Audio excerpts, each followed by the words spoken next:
got the energy.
Yeah, we got the energy.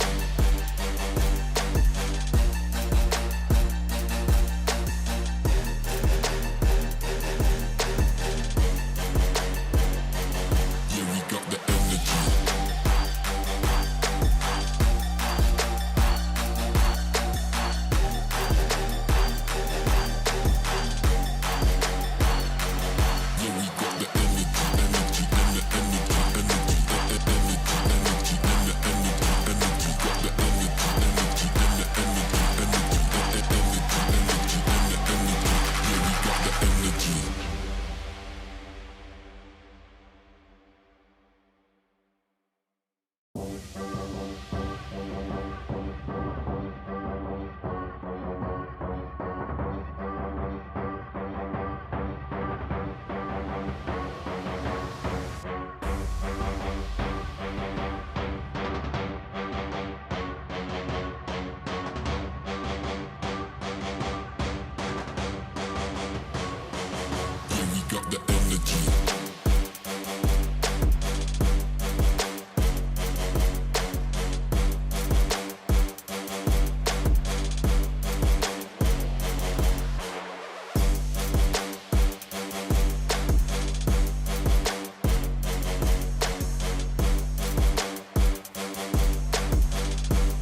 got the energy.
Yeah, we got the energy.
Jay Crawford, Adam the Bull, Garrett Bush,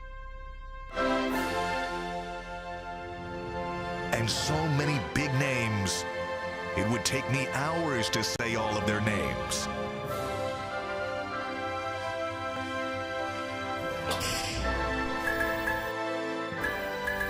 The ultimate Cleveland sports show.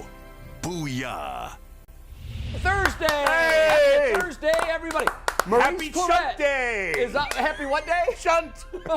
No, don't say that. Be careful. We're going to talk about that later, careful. this ridiculous nickname for Chubb and Hunt. Yes. How it became a thing. Is it a thing? Should it be a thing? That's all on our table today. Maurice Clarett is here. Should we bring him in right now? Say hello to Maurice Clarett. Yeah, we can. What's up? Give us one Maurice sec. is joining us via remote. He'll be on with us all day long. There Maurice, he what's is. up? He's driving!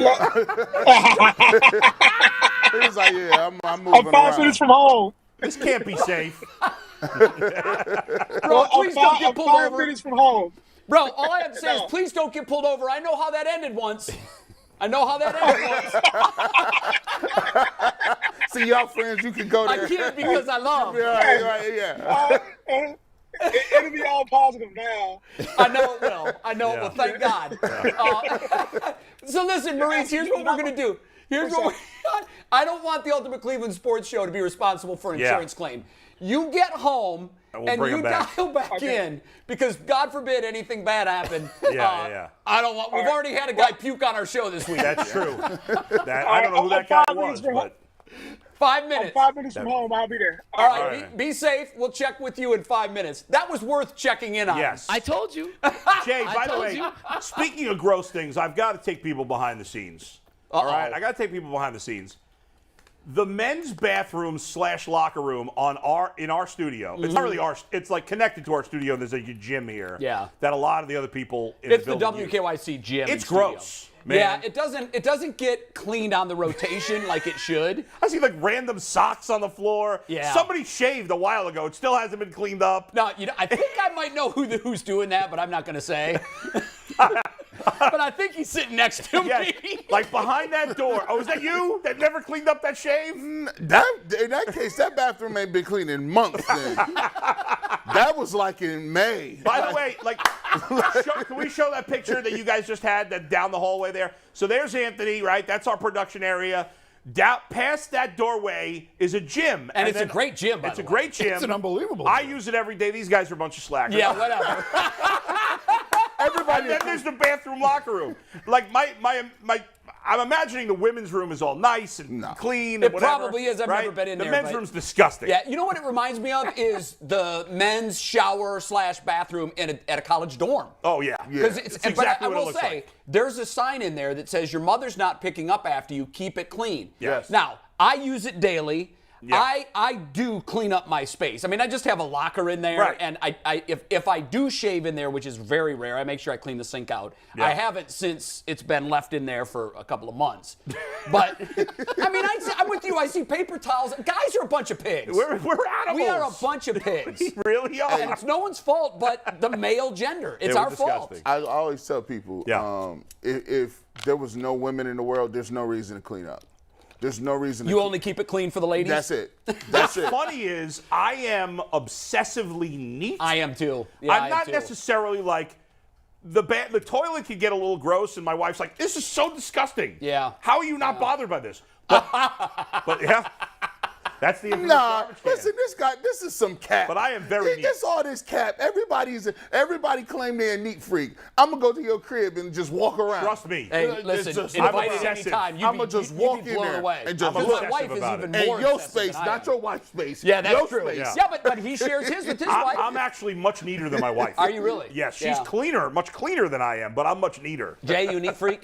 No, I have ADD. I'm everywhere. You're everywhere. You You're should all see over. my desk. Yeah. It's atrocious. I learned from working in the business for 35 years, the people with the messiest desks are usually the busiest and the most genius. There If you you go go. upstairs and Well, look at my desk, that's my been proven desk, wrong. my desk looks like a movie set End of desk. debate. It's cleaned every day.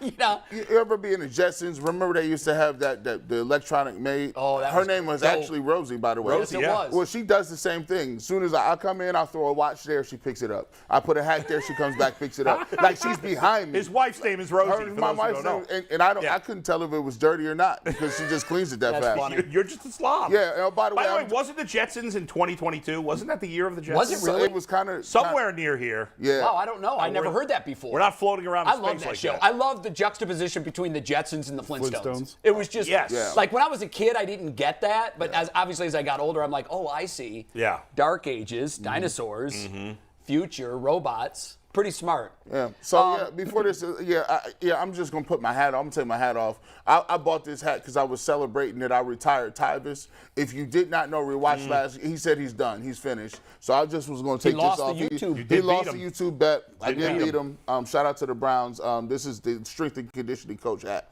Y'all don't got this. Oh, nice. How'd you How'd get you that? get that? G. Bush, I'm the people's champ. That's true, you are. I got a belt. Got your sources. Yeah. You got your. Well, you won yesterday. I mean, the people spoke and Fair and square. you're Now the we winner. can chill. Maurice, obviously coming up on the show. Aditi's going to join us. She hasn't joined us since the Browns-Panthers game, so we're not going to spend a lot of time looking back. But I'm sure she has nuggets that she'd like to share. Yeah. More importantly, we want her thoughts on the Jets and looking forward. Also, on that note, Mark Cannizzaro, an old buddy of mine who writes for the New York Post, is going to join us and tell us what to expect from the Jets. And based on his recent column, not much. I don't think he's expecting much either. I always find it funny when people in Cleveland say the media is too tough. It always makes me laugh because Me I'm too. like, in New York, Yeah, that's like tough there are media. some tough media members. There I are. think I'm one of them. I think Yeah. Jason's one of them. The rest of you guys suck. No, I'm just kidding. I think we all are on this show, but a lot of the Cleveland media is soft. Yeah, it's different. In New There's York- more competition, obviously, Right, in New yes. York for the eyeballs. Yeah. And particularly now that it's gone mostly web-based, everybody wants the clicks. Yes. And, gosh, I was, in the decade that I lived there and consumed all of the media on a daily basis, I was blown away constantly at the difference between New York media and Cleveland media. Yeah. And Tampa media, because Yes. I worked in Tampa, and Columbus media. It's a big difference. Yeah. Especially the guys that cover the Jets and the Knicks. Yeah, but I think the baseball's harsh. The Yankees are That's the true. harshest. Yankees, That's true. But the unreal how Yankees hard have they been are on the good, Yankees. so it hasn't Well, happened as often. Now, for some of the years that I was there, they were Yeah. not. Okay, and the one yeah, thing right. that New York They media don't put up and with that. fans don't tolerate is a Yankees team that's not in the discussion. That's true. That drives them nuts. Oh, I was fighting with Yankee fans on Twitter. I had them triggered, if you will. Really? Over? Oh, because I said, even though I actually changed my mind on this, but I said Ohtani should be the MVP. Wow. It's about time you flipped Yeah, it. you were on came on and Judge. told us I it know. should be Judge. I know, I that's a no-brainer. I know, and then I was like, no, I'm wrong. What? But here's the weird Jason, thing. we got to him. It's amazing. It's a miracle. But He here's never the thing. changes his mind. No, I actually do. He does. I He do. flips. Yeah. But I guess the reason I was against it, not even because it was because like I thought about this and it may happen.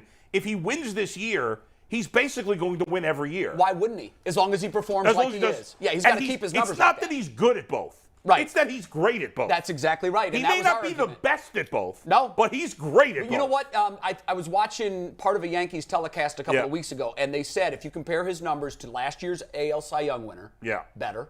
Yep. And if you compare his numbers to, I think, 3 of the last 5 AL MVPs, better. It's remarkable. And Judge is it's the having an same incredible guy. season. He is. Yeah, But he is. anyway. But you know what? Your Yeah. point is well made. I wonder how it would go if he's doing it on a team that doesn't matter, Yeah. in a city where they're invisible. See, I don't see. This is No my pressure. This is my problem with voters. Voters do like human things. I don't like humans. Humans do regular stuff and they get fickle. They do the both sides thing. Like if somebody do something bad, you'll go back and reach and find somebody else and be like, well, everyone does it. No, it was just that guy who did it. Or if you get in a position where somebody is really, really, really, really good, you'll just say, okay, well, I know he's good, but let me kind of diminish it and bring up somebody else because we got to give him a chance. Yeah. No, little Johnny don't deserve a chance. That's right. Like, Although I do think Judge will win because of that. That's I think crazy. Because the Angels are bad and because they don't want to vote for him Well, every year. he's going to hit 62, in my opinion. probably is, He's yeah. at 57. Did he hit 2 yesterday? I think He had Two. 2 yesterday. So he's at 57. I mean, he's So, having an absurd season. To think that he's going to go the last 15 games of the year and not get 5 home runs, Yeah, that's not happening. unlikely, yeah. So barring injury, he's going to get 62. And the reason 62 obviously is significant is because for most, that's the number. Y'all wiped it away. That's the fair number. 74 y'all got rid of. So Yeah, well, I mean, 66 they got rid of too, right? that's yeah, the I clean mean, I record. think anything, That's the clean all record. the 66 and the 70 Yeah. and the 73 and all that, I thought it happened. Right. But there's an asterisk next to it. And I Yes. think most diehard baseball fans, correct me if I'm wrong, I think most still view 61 as the single season home run record. I don't think we obsess over the number because it's been tainted, but I look at it as the clean record. That's Yeah, how it would okay, feel the for clean me. record. Yeah. I look at it as complicated. The whole thing it is Yeah, very it is. It's a complicated. mess. And Very we're not going to solve it here. Yes. So Mark Canizzaro's on the show. We're going to talk Donovan Mitchell. We're going to do that in just a little bit. I can't remember a better debut news conference for a Cleveland he athlete. ran a He won press it. conference. He won that press conference. Man, did he win it. It was He even incredible. impressed Jason, and Jason's hard to impress. Yeah, he did impress you. I mean, We'll get to it. Yeah, we'll get to it. unbelievable. Hold those thoughts. All right, we start today with the dynamic duo. Yeah. Nick Chubb, Kareem Hunt, finally together in the backfield, finally putting up the numbers that we've all known that they can do. It looked like Kansas City Kareem, and Nick always looks like Nick. So you know how this works. When you've got a duo like that, they've got to have a nickname. Thunder and Lightning. There's been a million combos that we've had nicknames for. And apparently now they have recognized the nickname of Chunt. This is very Say it one more dangerous. time, Jay, just in case It's anyone missed it. Chunt. Obviously, a combo of Chubb and Hunt. I hate this, and I don't Oh my think it should be a God. thing. What do you? I don't like the phonetics of it.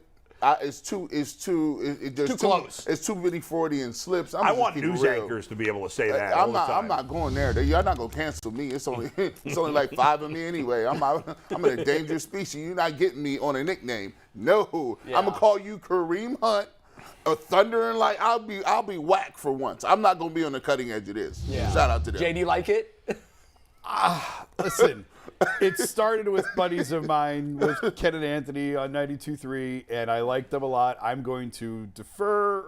Okay, I know what you're saying then. I'm going to plead the fifth. You're trying You're to saying ride they the invented fence. this? Oh, they 100%. Do I get invented the it. credit for inventing Baker Bros? Because I don't get the credit for that. God damn it! I Hey, started that. Hey. did you invent I'll that? I upset don't that. know that that's I have true no or idea. not. I don't know. have no idea. I that invented Master Baker.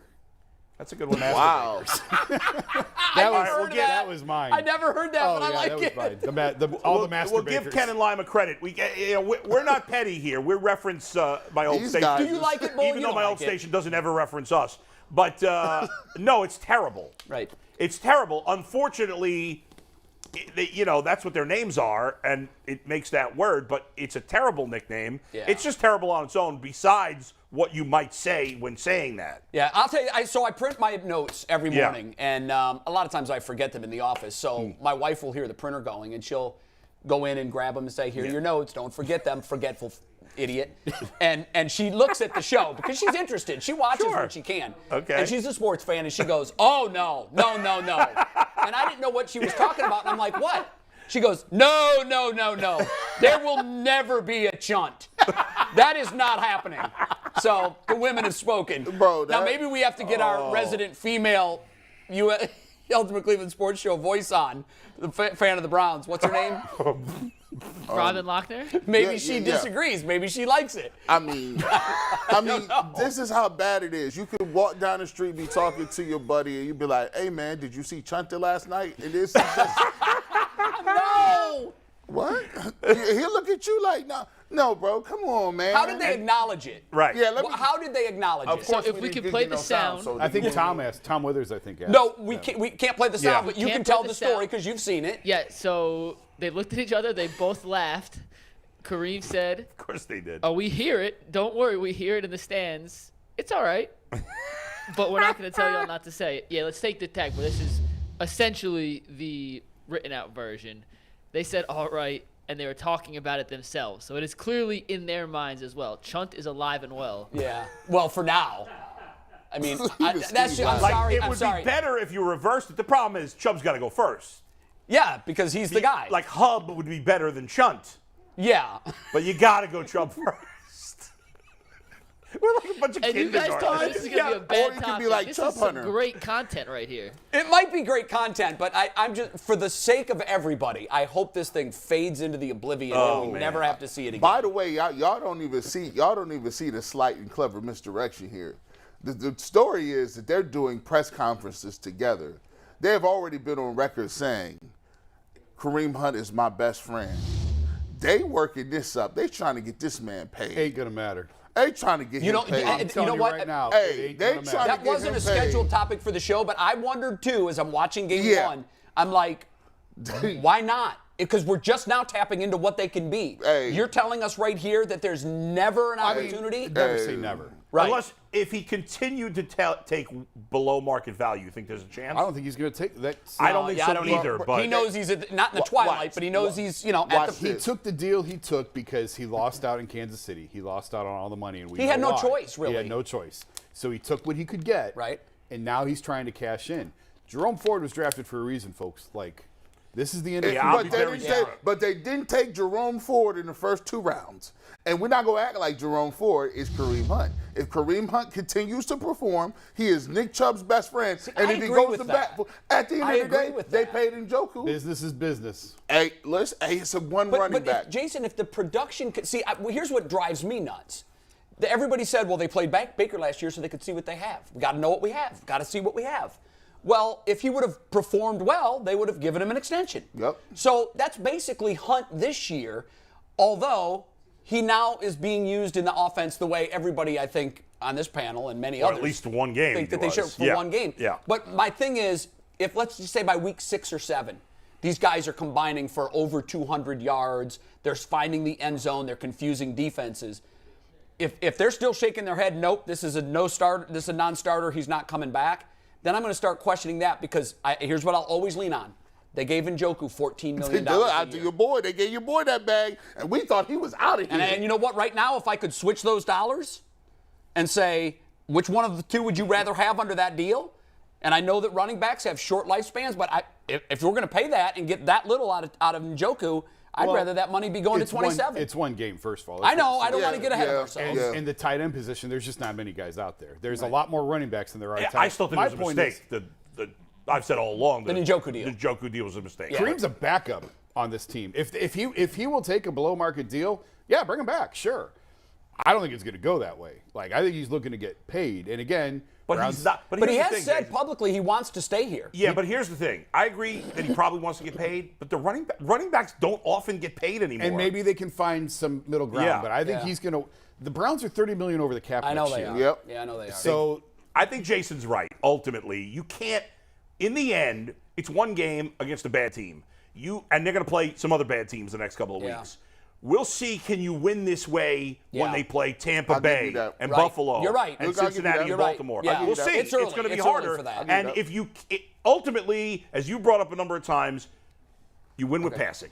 Yeah, you do. But he catches passes. He does. He catches passes. Yeah. McNuggets. Last point before we move on to the next topic. We are lucky to have Maurice on today because there's no one better to talk about running back tandems. Right, you're right. Maurice himself. And he made it. He's home. So let's let Maurice get the final word on this Chubb Hunt Chunt conversation before we move on to Donovan Mitchell. Be careful. Maurice, does this remind you of you and Lydell Ross? I kind of remember that. Well, I tell you like this. Well, I love both of them, and I've been knowing Kareem since college when he was up in Toledo with Matt Campbell, and so I'm rooting for both of them. And I think Nick Chubb, I love the way he runs. Like I used to say, like if there was another guy, he was probably like a guy just like me 2.0. He's a bad guy, but I don't know. I can imagine most running backs want to get paid, but Kareem and all these guys, whoever get these big deals, they never end up maximizing them or they never end up actualizing the entire contract. And so it could just be like a strategy play. Like, do you stay in Cleveland and they get below market value, but you stay around longer, you don't take as many hits, and that's what it becomes? Or do you go try to chase somewhere and think that you have, a longer shelf life, and maybe you get a big deal and you get a signing bonus, but you don't play the entire contract? I mean, you can kind of see what they're trying to do with Ezekiel Elliott down in Dallas. Believe it or not, I think that they're going to try to push him out because he has so much money on his contract, and that's what's going to happen. So I don't know. If it was me, and obviously I'm not 26 or 27 or however old these guys are, I would play like the long game, get paid. You don't take as many hits on your body. The fans love him. Be a fan favorite, make some money off the field. He's from Cleveland, and live the rest of your life happy without chasing the big dollars that could be in the open market, I guess. What about the nickname? I don't. Well, look, I feel like this. I don't care for it. But I'm happy that they're I'll give you a quick story. I'm happy that they can exist because there used to be a time where the running backs used to only want to be one thing, right? And they wanted all the carries. And, this is the first time I think these guys genuinely like each other. And it doesn't feel forced or it doesn't feel like they're trying to make it something for the media. And if I was Nick Chubb, I would be campaigning for Kareem because I don't take all those hits on my body. And I don't get beat up as much. And, that's a great point. That's what I would be doing, Yeah. And when you put those two in the backfield, anybody who knows football, you put those people in the backfield, it makes it very hard for defenses to adjust and it's very hard to see who you have on the field. And I watched the game last week, and and I'm not here to critique the quarterback. I'll let you all do that. But if you get somebody, man, who can throw in some of those tight windows, And you put these two in the backfield, it's very hard to line up and to match up against that stuff. And you don't have to win with big plays. You can win with your 4 or 5 yard dunks. You can, like I'm seeing Nick Chubb get 7-8 yards on first down. Yeah. You start getting over 4 or 5 yards on first downs, it makes it real hard. And I know everybody's seen the same stuff I've seen when I watch the game. If the guy hit, if he hit the receivers in some of those tighter windows, and he probably just doesn't have that confidence right now. But it's a different team, and Cleveland is not a slouch team. I know that they weren't a good team, but I've seen a lot in Cleveland where I was like, man, Myles Garrett treating guys like kids. These are grown men who's doing this stuff too. So yeah, I mean, we all see the same thing. So Yeah. I don't know. I'm excited and happy for Cleveland. I think we're all in agreement that the Yeah. nickname's got to go. It's terrible. I think. One last thing real quick before we get to Donovan Mitchell, I'm curious because you said you had a relationship with Kareem Hunt. Obviously, he's a local kid. He played Yeah. in Toledo. I remember having him in studio with me on my radio show when he was in Toledo, and he seemed like a really nice kid. But obviously, listen, he comes from a tough background. I know his dad's been in trouble with the law a lot. He obviously had the situation where with the woman, he's been in a number of altercations over the years. He got pulled over a couple of years ago. It seems like he's getting his life on track. I don't know. I don't know him personally. I'm rooting for him too. He's gotten the second opportunity. He's made the most of it. Did you, because of what you went through, did you ever talk to him like more recently about, hey, giving him advice on how to get, his life on track? And do you believe he has? Yeah, well, absolutely. Well, I was brought in by Matt Campbell. It was him and the young kid out of Pittsburgh. He was a linebacker.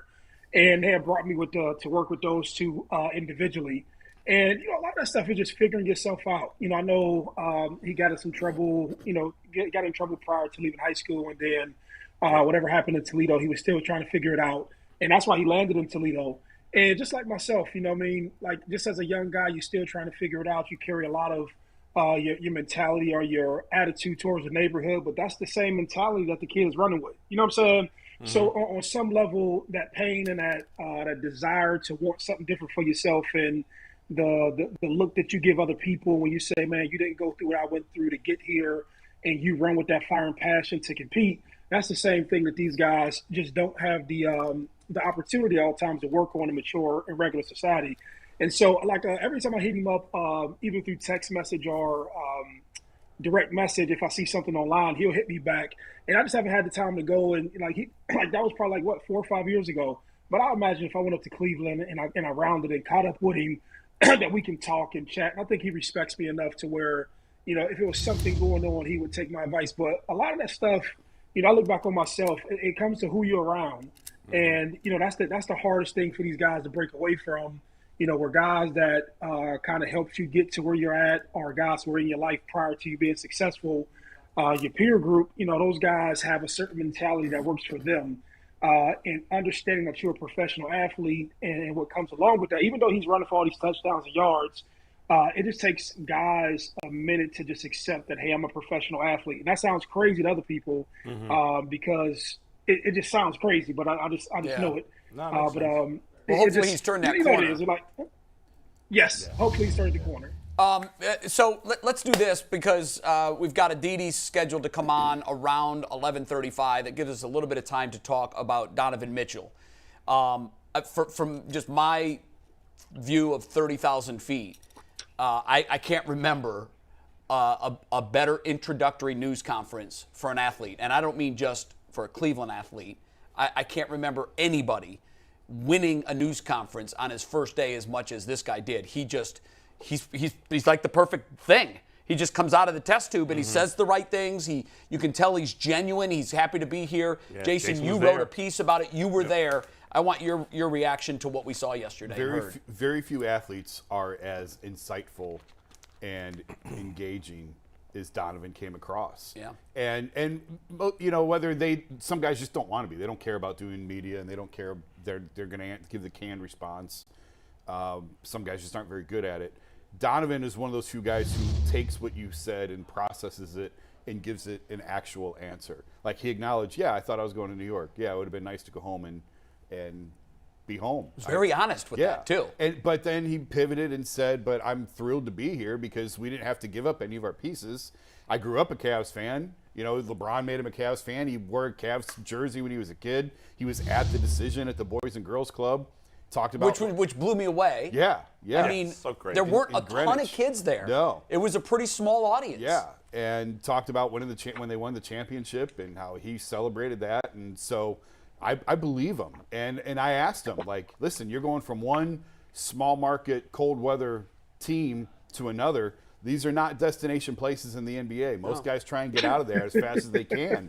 It's true. And he said, I like the cold. I dress better in the cold. And again, like I'm pretty tough to convince. Like I'm just cynical by nature, just from doing this for 20 years. Most guys are lying. I believed him. So, I did too. So, and I think it's important to point out, he didn't ask Utah to trade him. Like, they dismantled this thing. point. Right.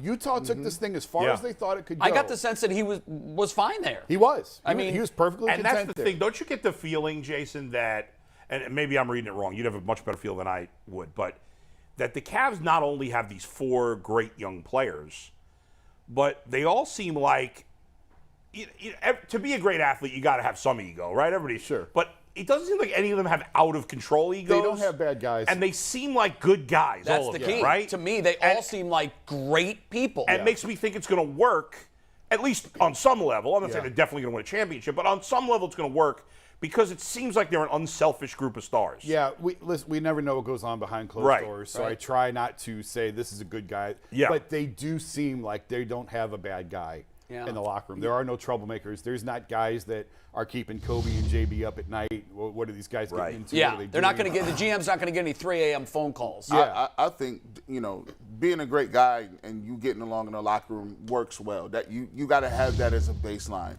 But I think it also comes down to the chemistry on the court. What is JB going to do to make the roles work, right? I mean, 3 people, man. I stayed up sometimes. I like science. There's a thing called the 3-body problem, where you have 3 stars and move. You don't know where people are going to be at. Right. And when you get more than 2 things, more than 2 objects in the universe, sometimes it's hard to predict when you put another third one in there. Let me ask you this, though. Do you still believe that? Because these aren't players that have had a decade of being coddled and being that superstar. These guys are all ascending. Yeah. I mean, Mitchell, I think, has been there, but the other 3 are still ascending. I think that having them all together as they're growing is vital. I wouldn't want to bring 4 superstars together after they've all been individually the best player on their team. I think that's a really good point because they're young enough not to understand. Like, Exactly. Like, I'm the man.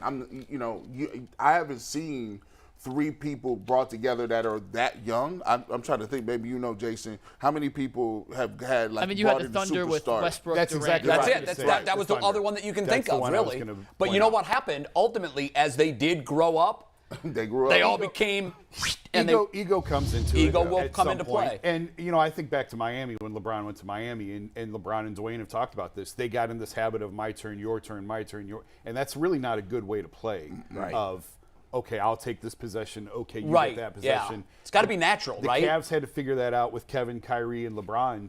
Golden State has navigated that space very well. But it was difficult even when KD was there. Well, but I think KD was the oil. I do. I think he's the guy, for whatever reason, and I don't want to disparage him because from a talent standpoint, we know what he is. Yeah. But if you look at how he's mixed with others, it's I not don't well. disagree. But that was my point when KD went there is when it became difficult for Golden State. I thought he was the guy that stirred it all up. And we saw that. I mean, let's go back. This obviously was not a good team, but they tried to do this with Kyrie and Dion. Right. And it was a disaster. Like Right. they were going to strangle each other. And they tried it with Darius and Colin, and it didn't work well because Colin needs the ball in his hands. And taking the ball out of Darius's hands, I thought hurt him.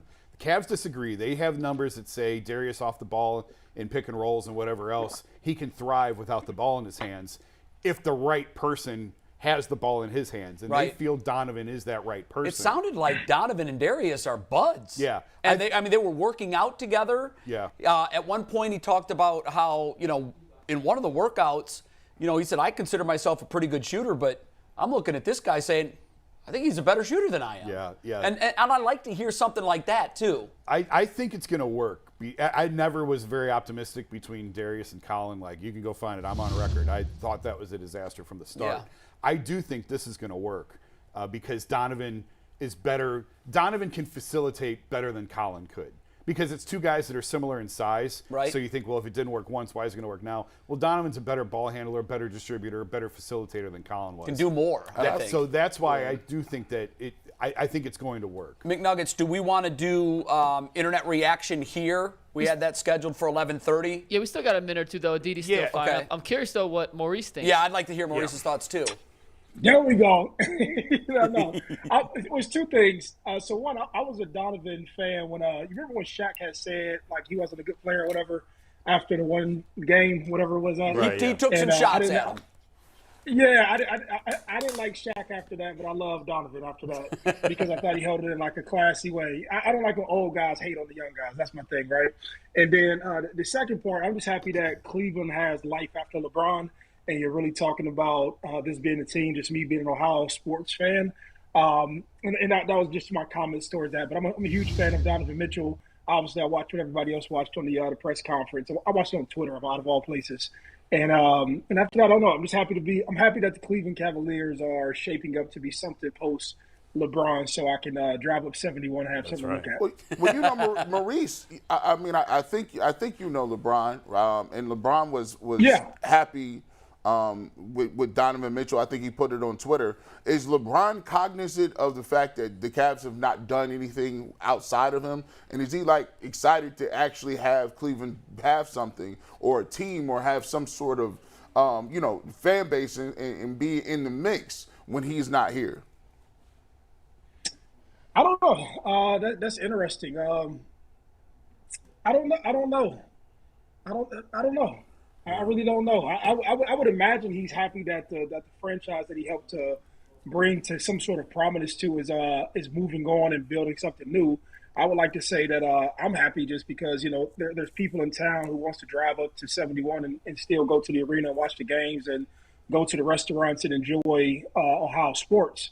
But I don't know. I was hoping like everybody else that in some capacity LeBron would have thought about coming back and finishing some years up here in Cleveland.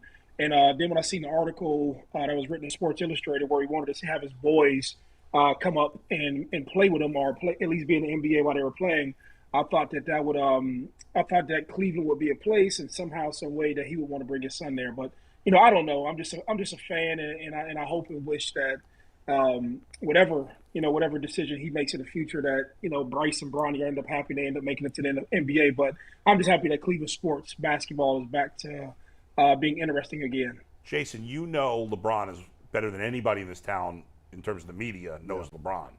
He's aware of everything, isn't he? Oh, he knows everything. And I talked to him over All-Star Weekend. Damn near broke the internet at All-Star Weekend. Yeah, you did. Mm-hmm. When he said, leave the door open, like that door's not closed, right. on him possibly returning. And he did some cleanup after that, didn't he? He got back. Jason, that was your He threw story? Jason. Yes, that was Jason. And then he threw Jason under the bus after that. He did. You didn't know that, Mikey? No. Yeah, That's a bad job out of you, Mike. Yeah, I wasn't here yet. I was planning on moving to Dallas. No, that was that was my story, and I think he did a lot of damage to his relationships in LA with that story. I can imagine. And I don't think he realized how much trouble he was in. I mean, he's LeBron, how much trouble could be, but he upset a lot of people, and he didn't realize that until he got back to LA. And he did kind of throw me under the bus, and it was fine. We talked it out because they came back 2 weeks later, and he and I talked it out. And he said, like, you got it right. Like, you wrote exactly what I said. He was never upset with me. He was upset with how. He should have been upset that he said it. Well, I was, but I never went back publicly or anything. I'm not going to get in a Twitter war with LeBron. I'll wait till he comes back to town. That's a toothpick. You're holding a toothpick and he's holding a cannon. That's exactly. Smoke. So I waited for him to come back to town, and we talked it out, and we were fine. I'm glad. I'll say this. I know you won't, but you were right. And I thought that him being upset at that, look in the mirror, LeBron. Yeah. Right. You said it. But you don't deny saying it. And in his you just didn't like the reaction to it. In his defense, he told me he was not upset with my piece. He was upset with how my piece was twisted and everyone ran with it. Well, that's not your fault. That's where he and I talked. We were. I mean, it was a 30-second conversation. And we were good. Okay, and good. I said, "Good seeing you. Good seeing you. I'll see you next year." Right. And that was it. But to your question. Yeah, I think he's thrilled for what's going on in Cleveland. And he talked about the job. He said Kobe and LeBron didn't have a great relationship when they were together here. And he said Kobe's done an unbelievable job of putting this thing back together. And that was before the Donovan trade. So I think So for him to say that is huge. And by the way, he's right.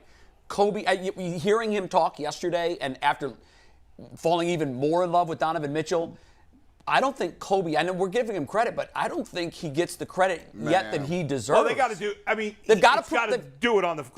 They've got to deliver. But when you look at what he's done in Cleveland, Ohio. Especially after the start he got off to was bad. It was horrible. Well, you know what, though? How much of that was Dan Gilbert meddling and how much of Fair, this but now, we don't know, so we got to, I know we don't, but the assumption is that he's not nearly as about. You do know. I think I know. Like, I think we're now seeing what Kobe really can do and be. I'll tell you and what, I don't think we ever got to see that when Dan was involved. I was wrong. You know, media people say all the time, "Oh, you guys don't never admit when you're wrong." No. Oh yeah. I was wrong as hell about Kobe Altman. I was too. I was on his case for 2.5, 3 years. Like, what are y'all doing? But to get this done, like, you got to think. We talk about Kevin Love being this might be the biggest acquisition of all time for the Cavs as far as talent-wise and being young. I still think the Kevin deal is bigger because LeBron was back and they needed a third piece and they won a championship. And he averaged 26 and 12. But this is win 2 rings, and this one's bigger. And while we're talking about Kobe, you know, Kobe and I have repaired our relationship, but we were in a bad spot for a while because I hammered them for the Kyrie trade. Do you think that was unfair in retrospect? No, because absolutely not. Because he might not have been pulling all the strings Doesn't matter. on that? You're the GM. Yeah, that's true. Well, I know, but everybody has a boss. Yeah, I know. And when you're told by your boss, this is what we're going to do, you go out there and you publicly take the heat for it. But I've seen a million moves by general managers where they just were biting their tongue. Oh, I know. Trying to convince us that it was the good move. And they know it wasn't. I am. Trust me, I know. The idea to trade Kyrie for a draft pick came from Dan, because Dan said all along to everyone around him, "I will never let a player hold my team hostage again." Right. Like LeBron did the first time, Sure. and that was LeBron. That was Dan's hammer to hold over LeBron. If you leave me again, I've got this pick. The problem was you could have won another championship. Yep. That team could have won another championship. I completely agree. And that was the crux of my complaint. Was you sabotaged your own championship window. But were they looking at Golden State too and saying, but we might have got over them once? We're getting too far down a rabbit hole, but that was not the same Golden State team. I was talking to the guys in the locker room. They said that team is fragile, and if we had one more piece, we could win. We could have won that series. Wow. What was Dan's part in the Donovan Mitchell move? What was his play in this? I think in this, listen, Dan's role in this organization is far different since his stroke. Kobe credited Dan for allowing him to do this. And that's Dan's role now, is to write the checks. But I don't think I know he's not nearly involved in the day-to-day operations with this team. So kudos to Kobe. As he was. So now this front office, I think, has a little bit more leeway to operate. And we're seeing who they can be. Yeah. And the turning point for them was really the Darius Garland pick. Right. But the Jarrett Allen trade is really what has flipped this whole thing. No So doubt. it's really within That 2 was a years. steal. So Jarrett was a steal. Darius really developed, and then they got lucky, which you need. I'm not bashing it. Sure. You need luck. They got some lottery luck finally with Evan Mobley. They got the third pick, and that pulled it all together. Right. And now they go out and bring in these assets. One other thing in terms of the Like chemistry of the team and why you think guys might want to play together for the common good, which I think we all agree we think we have with this team, is that none of these guys have done that much winning. Like, Donovan Mitchell's only won 2 playoff series. He's never gotten past the second round of the playoffs. So he's got to be thinking, well, okay, I need better guys around me to help me. Yeah. And this team, these guys haven't done any winning. They didn't win in their playing round. So let's team up and win. So win let's a ring. go together. We can do this. And they can forge a legacy. That's right. And they can win more than one. I mean, if they ever get to that top and they all decide that they're going to do it together and stay here, they can win multiple. Yes, if no doubt. everything falls into place. McNuggets, you want to do internet reaction quick? We got to do internet reactions real quick, and then we'll bring in Aditi. And Aditi, if you're listening, I know you're in your car. Horizontal better than vertical. I can't text you back because I got an ad read right now. Whenever we do ad reads, it is brought to you by PCC Airfoils. Looking for a job with career advancement and great benefits? PCC Airfoils is a leading manufacturer in Northeast Ohio. Anthony, take my phone and text Aditi back and say horizontal. Thank you. Where were we? All locations of. I only have 2 hands and 1 mouth, and I can't read. She turned it. She heard. She's listening. Aditi's on. All locations are in Eastlake, Mentor, Wickliffe, and Minerva. Are hiring for all positions starting at $18 and up, plus full benefit packages, paid time off, and a signing bonus. Apply online at precast.com/careers and more. Aditi's only got a few minutes with us, so we're gonna run through these real quick. We asked, how would you grade Donovan Mitchell's first day in Cleveland? We got Come out, Virginia. Don't let me wait. The PCC airfoils just can't wait. Okay, that's good. That's good. I like that. I'm a big Billy Joel fan. You finally got me. That's very well done. There it is. So we asked them to rate And pretty Donovan good singing, Mitchell's too. grade, his first day in Cleveland, his overall performance. Let's take these, Steve. Let's take the first one. A lot of people are like you, Jay. A, no other grade needed. Let's take number 2. You can't see it, but it says, does your system have pluses, or is A the highest? Another big fan. And last but not least, he hit the nail squarely on the head, 9 out of 10, because nobody's perfect, except Aditi, who's the perfect sideline reporter for CBS and will be on the Browns coverage this week. Aditi, thank you. We got 15 minutes with Aditi, so no bad questions today, guys. By the way, you look great Sunday. No rain. The rain gods held off. Hey, hold on. You look fantastic, and you did a terrific job. Hey, And by the way, why is McNugget saying no bad questions? He's the one that asked the bad questions. What kind of comment is that? Hey, Maurice, you Way should, to instill confidence in your Maurice, team. you should be upset. They made you go home when you was in your car. And Didi comes on in the car. She's not driving. 10 out of 10. She's parked. She's parked. She's not I was driving. doing 80 down the freeway. You're doing 55. I'm being safe. I am parked. Nobody is moving. I'm outside my daughter's school, of all places. I love and it was so hot, guys. It was like 90 degrees on the field in looked Carolina. it. The day might have been better. Aditi, I don't know if you saw Jimmy after the game. I mentioned this in the piece I wrote. Jimmy's shirt was so soaked from the heat and from the stress and exhaustion and adrenaline, it looked like he showered in his shirt. I asked him, I said, is that sweat or did somebody dump something on you? And he goes, no, it's all sweat. The whole back of his shirt was soaking wet. We were all stressed about that game. And then I sat on the plane like that. Thank goodness I was wearing purple, so you couldn't tell. But it was awful. It was so hot. And I think this Sunday is supposed to be really hot too, right? It's supposed to be beautiful weather. It's going to be a nice game. Let's go. We all got to suck it up here. It's going to be 6 months of winter in another week. Come on. Wait, can we go back to Billy Joel? What's this about the Cleveland Browns asking for their DJ song selections, and Uptown Girl is one of them? Is that right? Is that really happening? You're the Browns reporter. I haven't heard that. What? I mean, Uptown Girl's a great song. Fans to vote for a song selection, and it's Wonderwall, Tiny Dancer, Uptown Girl, or Chicken Fried something. Chicken Fried. The Chicken their Fried points from the Brownie the Elf logo are now eliminated. Negative. Wow, that's Wait a kind second. of First of all, weird. Uptown Girl is a great song, but there's 50 Billy Joel songs better. Yeah, I don't know why you would pick that song. I actually like it, but there's a lot of it. Although the video, Christy Brinkley in that video, my Yeah, God. I know. She was a smoke show back in the day. Hey, Didi, let me ask you this question. What was the feeling like on the sideline when the Browns lost the lead, Baker came down and scored, and then they came back? And what was the feeling on the sideline when the Browns were moving and then the field goal happened? Was it tense? I don't think that there was really panic. Like, of course there's tension, because the truth of the matter is the Browns absolutely dominated that. I mean, the Browns were in control all game with the exception of a few plays here and there. It's not as if the momentum ever really swung. It was kind of like at one point, wait a minute, how did the Panthers have the lead considering the way the Browns have taken it to them?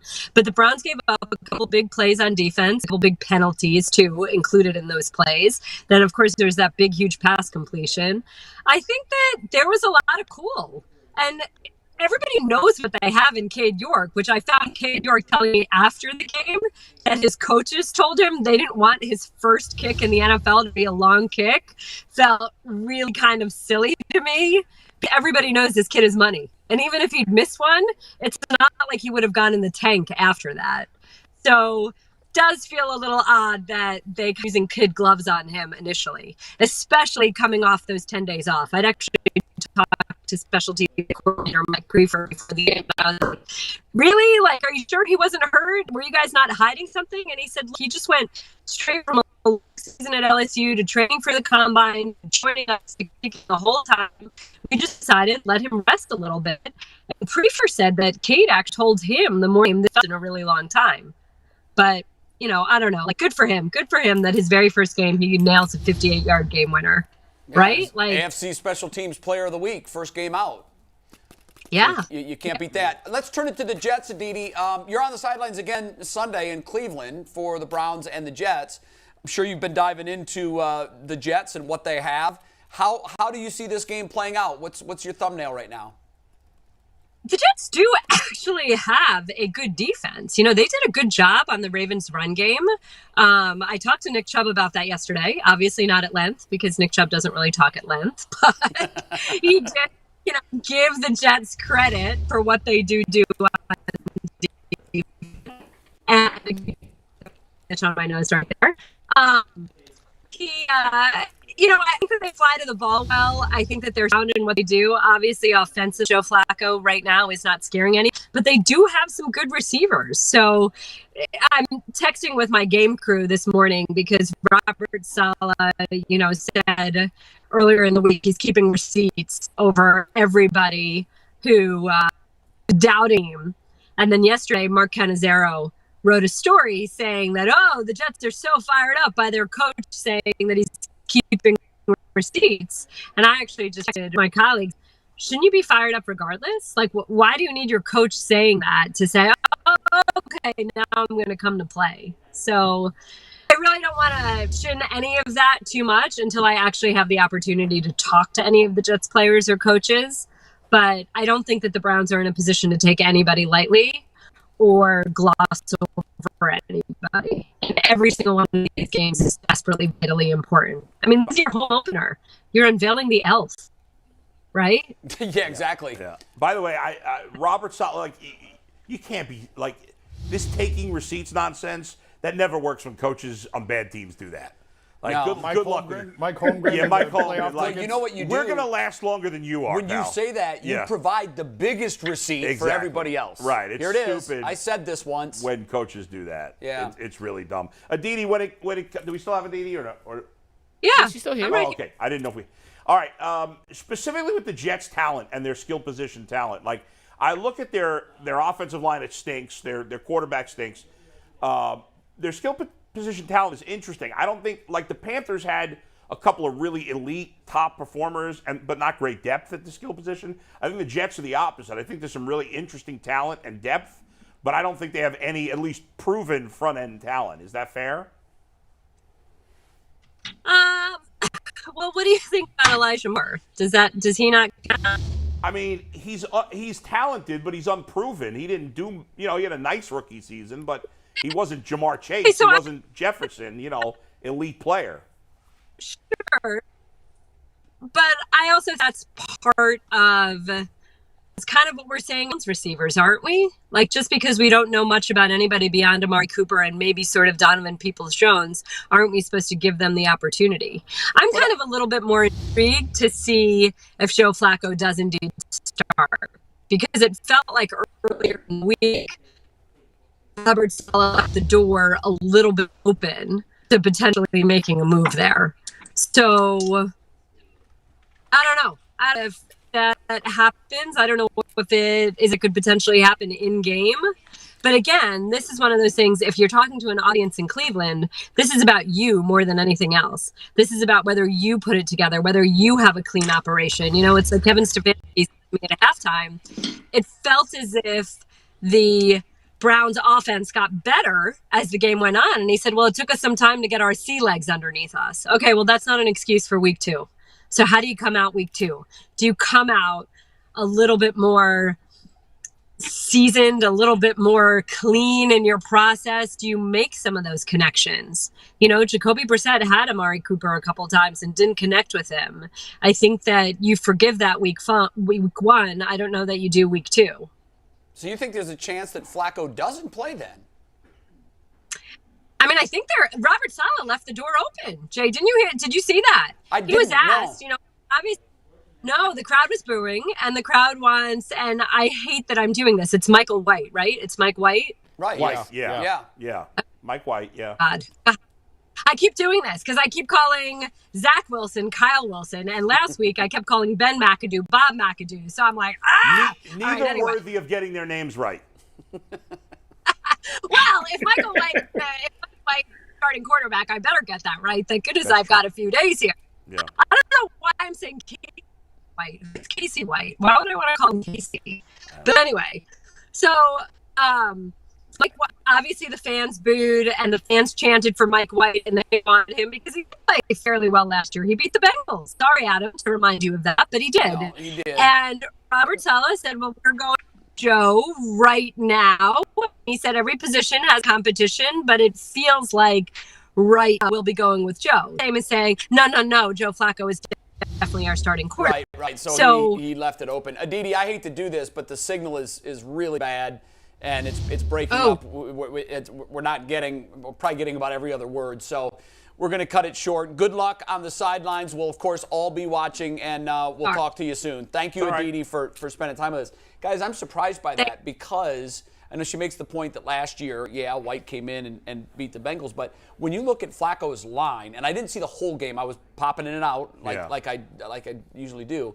When you look at he was 37 of 59. A lot of it was 300 yards. Yeah, but I know, but that's the game dictated that he have to throw that. But Jay, a lot of those stats were in garbage time when the Ravens were already up. Well, they got their only touchdown when the backups were in. But I mean, the line is what it is. I think 37 of 59 for 300 yards. What does it say about the head coach if he decided Joe Flacco was the best guy to win, and then based on one game where they were clearly an overmatched team, you're going to go to another guy? Like, we did it once at halftime. Right, and that's poor coaching. Like, you should have known the right guy.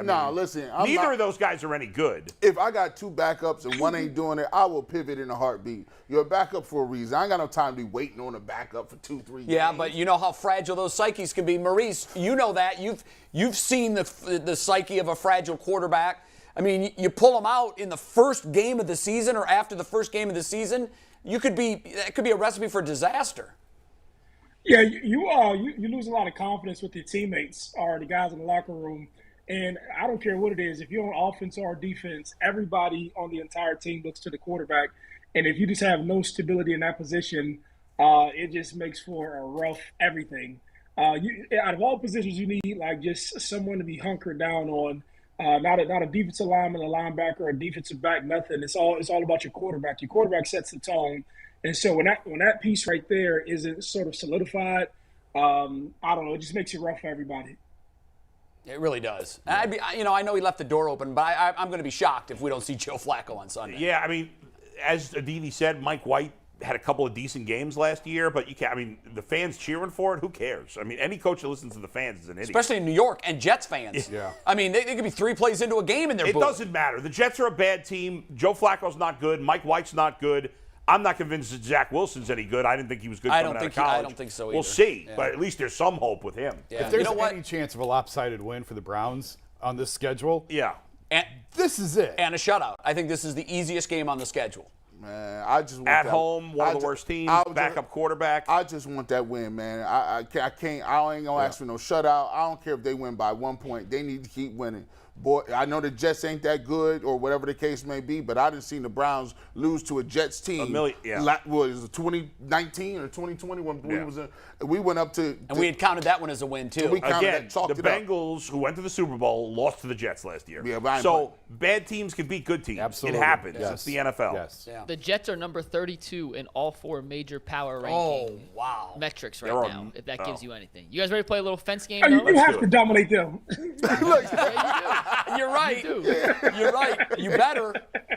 You better. So we're going to play No Fence Riders now. All right. And Maurice, welcome to No Fence Riders. It's a series of yes or no questions. Okay. Here's how we're going to do it with Maurice.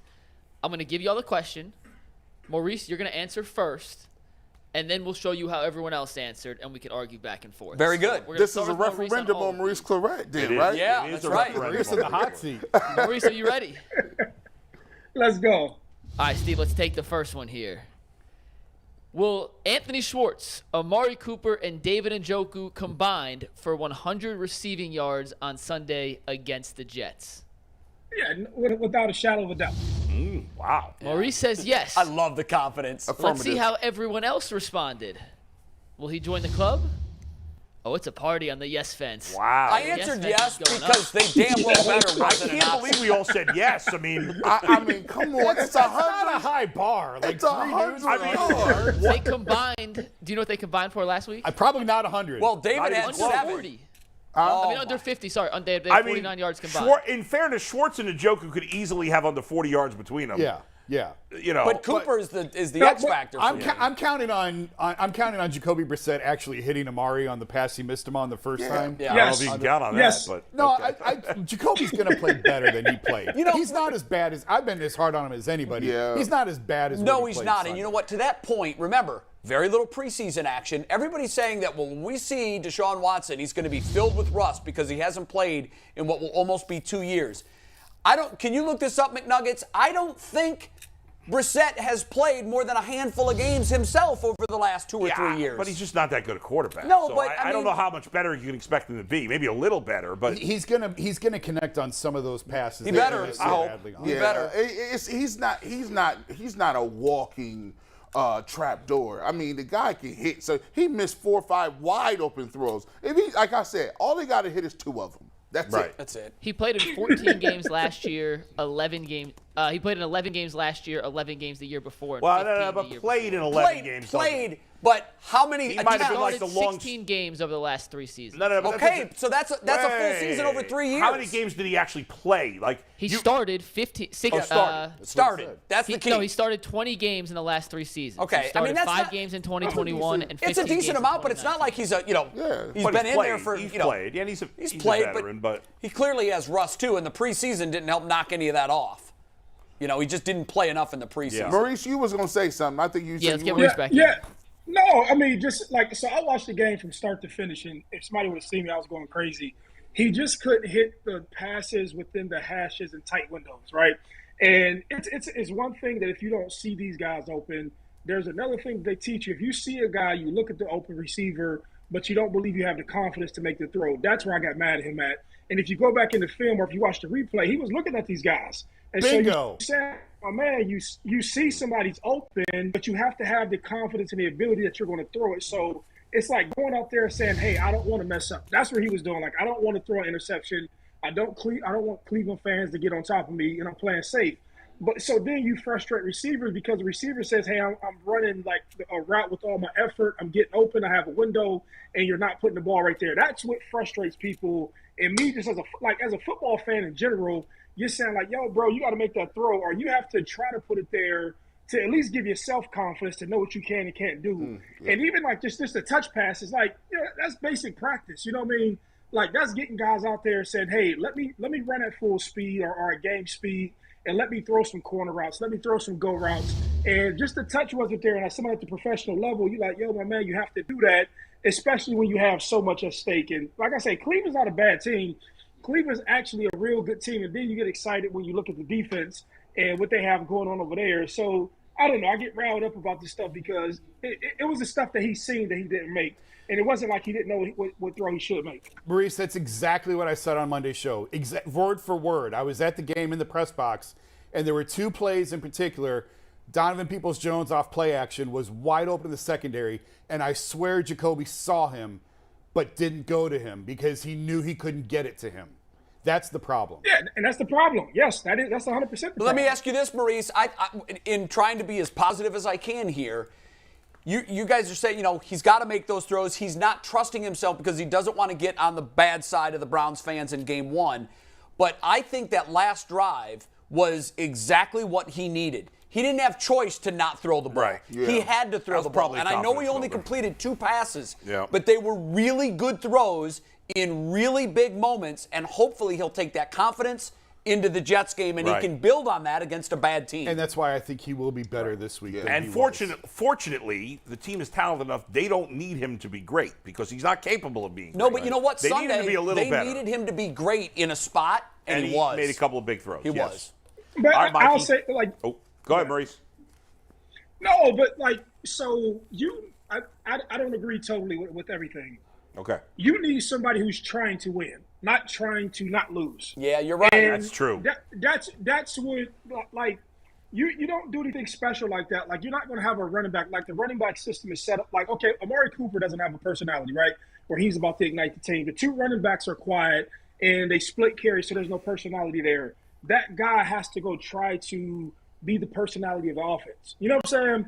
And he needs to have the confidence, like, hey man, even if you throw an interception, I need you to be out here trying to win.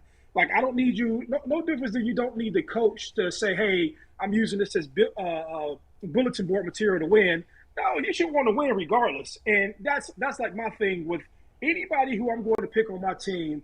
I need somebody who's trying to win and who's like, hey man, if I make a mistake, so what? But I'm going to go out here and do the best that I can. I don't know. As you see, I watched the game and I was just like getting mad because I'm like an old school Cleveland fan. That makes and I'm sense, like, though. man. Great point. No, but It's a great point. It is a good point. I mean, it's like the coach that coaches not to lose. Right, you hate that. Instead of coaching to win. Do your best. Go out there and put your foot on their throat. And when it's a 17-point game, make it a 24-point game. Mm-hmm. That's how you make sure you're not in the spot they were in late Sunday. What's our next no fence rider? Number 2. Let's take the question first, Steve, in the stock column. Yep. Will Cade York's longest made field goal be at least 54 yards in on this Sunday? game, He hit the of course. 58-yarder last week. Maurice, let's start with you. I'm going to say hopefully. No, hopefully we're putting points on the board. So I'm going to say no. I'm going to say yes. Sorry, I guess the hold on, let me look at the question. He's saying no. He's saying not. no. Yeah, He's saying no. We got you. I was confused that way when I got the answer. He's not going to need to kick a He doesn't need to 54-yarder. kick. Is what Hey, Yes. Before we show the answer, Maurice, this is his first time playing. He's already more decisive than all you guys. He had a quick yes and a quick no. I love it. Really? Except you guys have agreed on all these so far. Another unanimous no. Well, Let's that see means the they're answer dumb here, questions. I know. Divisive questions. Wow, that I shocks gotta me make- that I'm Jay shocked was you not didn't yes. take this, Jay. I thought you were going No, longer. listen, I don't think he's going to miss one either from 54. No, I So agree. I think, first of all, the opportunity to kick a field goal of 54 plus, It's that rare. doesn't happen very It's often, rare. even when you have a Right. kicker No. that has that leg. It's So rare. it's not that I don't think he's going to miss one from that distance. See, I see what McNuggets tried to do. Yeah. He tried to get me as the only guy on the other side of the fence. Screw you, McNuggets. I know what you're doing. Hey, if I don't win like that, it's too easy. I know what you're doing. That was directed for you. I was hoping to put I you know on it was the island. directed for me. You wanted it to be Jay against the world. Well, guess what? I didn't take your bad bait. Hey, after I got you with true or false, I had to see if I could get you. See how again. they're doing me, Maurice? Let's go, McNuggets. That's all they wanted. They wanted to show I know their he did. graphic. They had that That's ready to all go. they wanted. We got to put you there instead of me on that one, McNuggets. That was a setup. Hey, I got one for you later, Bull. Don't Yeah. worry. All right. See what he does, Maurice? I'm going to rile you up next. You don't even know it. Yeah. Olay. All right, let's keep it moving. Yeah, there's not a lot of debate there. Okay, let's go to the next one. This one not unanimous. Will the Jets score double-digit points on Sunday? Maurice, you're up first. No, did you see the defense last week? Listen, I believe in Cleveland's defense. They're not going to score double-digit points. This is not unanimous. I put someone on an island here, Yeah. and that person on the island is Jay Crawford. Yeah. I'll tell you why I'm really surprised, by the way, that all of you guys Yeah, I thought I was said going to be yes. alone on the yes. I was Yeah. going to be alone on the yes, too. I'm surprised that I'm the lone no, to be honest. I mean, they only need 10 Maurice points. said, Maurice said no. Yeah, but I'm amongst our Okay. panel. Maurice, you got it right. I mean, I think the defense is a proud group.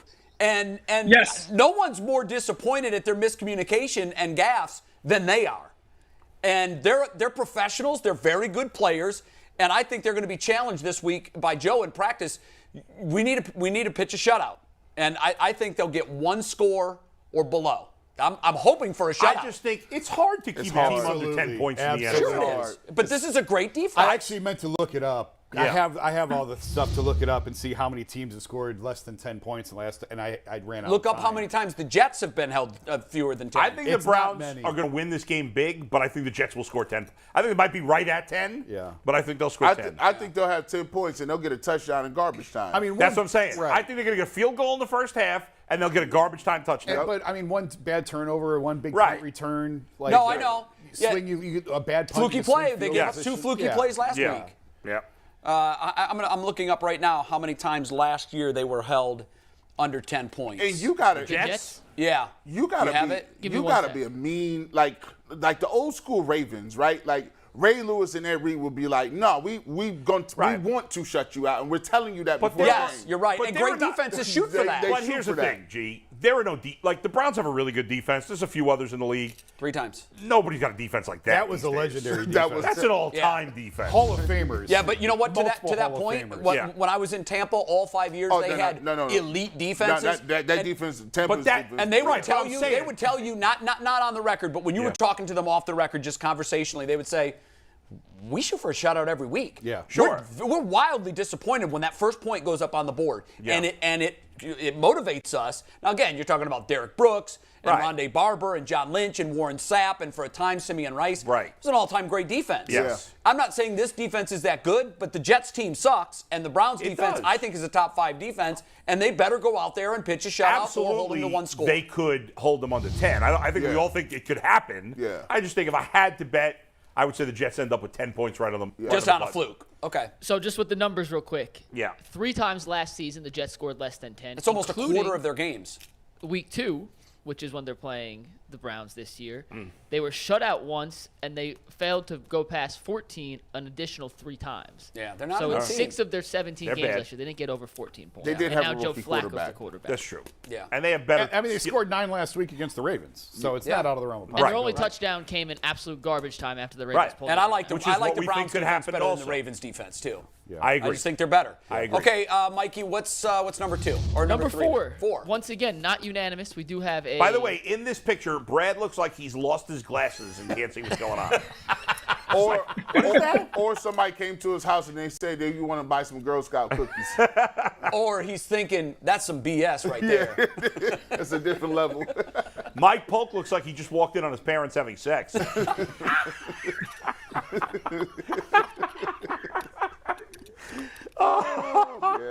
Okay, so Keeping the it question. moving. Keeping it moving. Number 4, Maurice, you're going to start here. Will a McNuggets is Browns here. I like wide that. receiver catch a touchdown this week? Yes, 100%. I don't. Excuse me. I think a lot will be dictated by coverage. It's hard for me to believe that the Jets will have the appropriate personnel once you see Kareem Hunt and Nick Chubb on the field to stop these receivers from getting one-on-one coverage. And I seen Amari Cooper last week, and I was like, man, this dude is really a possession receiver. Once I seen him run routes and catch the ball and be what he is, but I think he'll score this week from the Browns receiving core.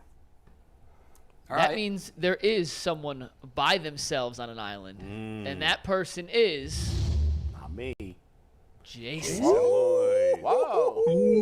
Not a bold prediction. Yeah, like what? Really? You're gonna ooh and ah over that? That's Well, not I worthy. like the sound effects, so that was eerie and creepy. I like it. If they do, I think it's on a busted play. Like somebody got free. No, I'm serious. Like if they get, I don't see Jacoby Brissett from the 8-yard line throwing to Amari Cooper in the end zone into a tight window. Agreed. Basically, because of what we just said. If it's close, maybe Njoku, maybe, probably not. He doesn't count. He's a tight end. He's a No, tight he end. does not count in that equation. That's no. what I'm saying. Yeah. But Kareem Hunt on a screen or something like that, or I could see, but I don't. If it is a receiver, I think it's sort of what we saw on the opening drive where Amari gets free on a busted play or somebody messes up and he hits him in stride and he breaks a big play. I agree. I think it will be. Hold that. on, Maurice. Go ahead, Maurice.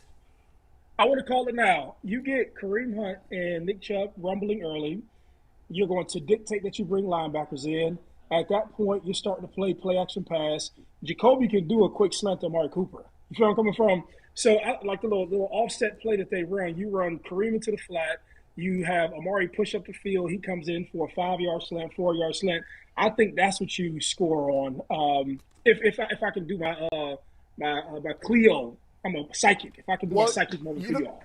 I agree with you, though. I agree 100%. I think the way they're going to score a touchdown is that they're going to be run heavy. The Jets' safeties are going to start peeking up. Yep. Thinking there's no way they're going to take a deep shot, and somebody's going to slip up, and the Browns are going to roll the dice at the right time. Schwartz. And You they're heard going to it get here behind. first. I hope it is Anthony Schwartz. Get behind that defense Get and it. score a touchdown. Hey, can I call a 20-second timeout on this and have Maurice, the Michigan game, because you just designed that play perfectly. I want you, I don't know if many people know this, I want you to walk through the play call that you gave Jim against Michigan in a really tight game in 2002 to go to the Fiesta Bowl. You remember what I'm talking about? Was it the option pitch? Yeah. To Maurice Hall? Yeah, so walk through what you saw and why you called that play. Yeah, so I've been a nerd for football, right? It's as crazy as my life has been. I've been very good at studying the game since high school, right? My coach was Tom McDaniels. And so I was very aware of linebacker placement, creating mismatches. Football is just a game of matches and people matching up, right? And so I would see that the linebacker across from me, he wouldn't take me serious when I would go into a route. So he'll peek at me, and then he would basically go into the play action or drop into coverage or whatever. And so we had worked on his wheel route for the entire offseason. And I just knew, I said, hell, man, I've caught this ball 1,000 times. And you know the old saying, like, great players make great big plays in big games, whatever that saying goes. And I remember they used to preach us to that all the time. And I just said, hey, man, if I can loafingly go into the flat, I know he's going to lose me, and then I can run up the sideline. And that's exactly what he did. He just got lazy on his reads, and then I ran a wheel route up the sideline and basically got in coverage. But I caught the ball a bunch in high school, and so I was confident with catching the ball and running routes against people. But I just understand. So with football, I understand all nuance, right? And I'm telling you, it's very hard for a defensive coordinator to see two running backs on the field like those guys, right? And everything is about winning first down. And if you have Nick Chubb making 6-7 yards on first down, you have Kareem Hunt catching flat routes out the backfield on first down, then you're going to have to bring a linebacker in because you're not going to bring a nickel back in to basically tackle one of these guys. Those guys are a mismatch. It's a supreme mismatch with those guys in any nickelback, either Nick Chubb or even linebackers in that case. Then at that point, now you have these guys playing. They're not going to have the safeties deep because the guy can't throw the ball long and he's not real good within the hashes. And guys who can't throw the ball typically right are long. They get those short routes, those slant routes, or you roll the guy out and you do flat routes because he just can't throw in the pocket. So that's how I think that they're going to have success, but it's all predicated on the run. And whoever the head coach is, I hope he's listening. Or not whoever the head coach is. I hope the head coach is listening to this right now, like even at practice. Run the ball real heavy, start the game off that way, and then open it up for the quarterback. With bootlegs and short slants, and I think we'll be all right. I like it. Maurice Clarett for offensive coordinator. I was just thinking that. Real coach. Yeah, very well done. Very well done. We got more, Mike? We got two more, but real quick. Yeah. Jay, you say if a wide receiver is going to catch a touchdown, it'll be Schwartz? No, I didn't say. He said it would be Schwartz. Okay, so let's make a pick real quick. Bull pick Schwartz. Jay, who's your? I think it's going to be Cooper. I just think he's too good to Maurice keep a lid on him. G? So I'm going with Cooper. It's a Joku. He doesn't count. He's not a receiver. He's Well, in that case, if I got to pick a receiver, it's Donovan Peoples-Jones. He caught a lot of balls in traffic. He did. A lot of balls in traffic. That's my guy. He's a big target, especially if you are in the red zone. Give me DPJ. All right. See, I went with Schwartz only for one reason. If I'm right, then I look like, wow, what a bold, smart prediction. If I'm wrong, so what? I take a chance. There's no downside there. Self-fulfillment. If I'm, That's right. Gotta be right. You go to Vegas and bet the long shots, don't you? Give me $1 on the 200 to 1. Why do you think I'm a retired gambler? Hey, before we get to the next one, I did have a question about DPJ, and maybe Maurice, you could weigh in on the player chemistry factor. But all throughout camp, we were not hearing rave reviews about DPJ. It was a guy that we had talked about. I know G. Bush said he couldn't beat a piece of paper off a press. Mm-hmm. He goes out, gets the most targets on the team. And is that something, Jason, from being out of practice and talking to guys that you had heard that Brissett and DPJ were the receivers with chemistry? It was always him and Coop working off the field and stuff. So I'm curious, Jason, if you want to start, then Maurice go next, on what that chemistry is like between a quarterback and his weapons. And is it the guys who you don't hear about the most that actually are developing the most chemistry? Yeah, I mean, Maurice, I'm not going to speak to – Maurice is a better expert on that. I would tell you from camp, I don't think a lot of people were talking about DPJ because he had such a terrific camp last year and was the talk of camp, and then he fell flat on his face when the season began. So I think he was just sort of put off to the side, and no one really paid much attention to him, really. I know I didn't, and I think a lot of other people sort of fell in that boat too of like, fool me once, you're not going to fool me twice. And I was surprised by the 11 targets on Sunday. I was really shocked by it. And he getting old. I mean, he a sixth-round pick. He had been in the league a couple of years. It's only his third year. Yeah, it's the third year. That's getting late. But for a late-round pick, guys take time to develop. To emerge as a contributor. A starter. By your third year, this is the make or break. This is the year. I agree. Yeah, either you're going to get you some money or nah. Like, because he can be gone and be on another roster playing special teams, but if he performs, catches the ball well, now he only got a 4-year contract. Right. Now he can get some money and get to that second deal. Right. This is the point that all undrafted late-round guys, they just want to get to the second deal and carve out a space, so he got to catch the rock now. 3 years to get your benefits, right? Yep, you're right. Is that what it is? All right. Yeah, Go ahead, Maurice. No, so the old school saying is take what the defense gives you, right? They're going to roll coverage towards Amari, right? And so they're going to make it hard on him. And those tighter window throws, they're going to bracket the strongest receiver. So he's naturally going to have better looks or have mismatches because there's nobody who's going to play that. They're basically going to say, hey, allow him to beat us. We're not going to let Amari Cooper and these guys beat us. That's basically what it comes down to. And so he probably didn't want to target him. It just became, just a personal circumstance. Makes sense. We have two more? Two more, but I do want to acknowledge the fact that you guys suck at shooting water Hey, bottles. listen, we're shooting empty water bottles I was that weigh taking a like hook an shot. ounce. I was trying the Kareem skyhook. Maurice, if you heard giggling, we were not laughing at you. Yeah, it was us being stupid. Bull just did the most horrific left-handed hook shot with an empty water bottle you've ever seen in your life. And Bull got them T-Rex arms, so it was like, Yeah, and it was a skyhook, so it looked like Kareem Abdul-Kerplunk. It was not pretty. he was like, You guys are jealous. Just water bottles all over the studio floor. My God. Yeah. All right, we got two more questions. And Maurice, once again, we'll start with you here. But will Myles Garrett break the Browns' franchise sack record versus the Jets? He needs 2 to do it. Will it happen on Sunday? Oh, yeah. Hey, listen to me. Did you see him last week, my man? He did one move where I don't think I've ever seen it where he rushed upfield. Maurice muted himself. Hold on. And he shut the camera it off. was so And he shut the dynamic. camera off. We'll get back to What the hell's going on today? There he is. There you are. Go ahead. say that again, Maurice. We missed it. Oh, no, yeah. So I believe so. Like after last week, he made me more excited. And I would say you all are wrong with not being more excited about the Browns defense. When I seen these dudes, they were fast. Y'all didn't feel excited. I didn't feel excited. I think they're going to pitch a shutout Sunday. What are you talking about? You don't feel it. You got to be Yes, listen to me. I sat here and I seen him do a couple moves just on grown man. And I remember I was talking to my dude, Jay Richardson. I said, my man, this dude is doing this to starting grown men.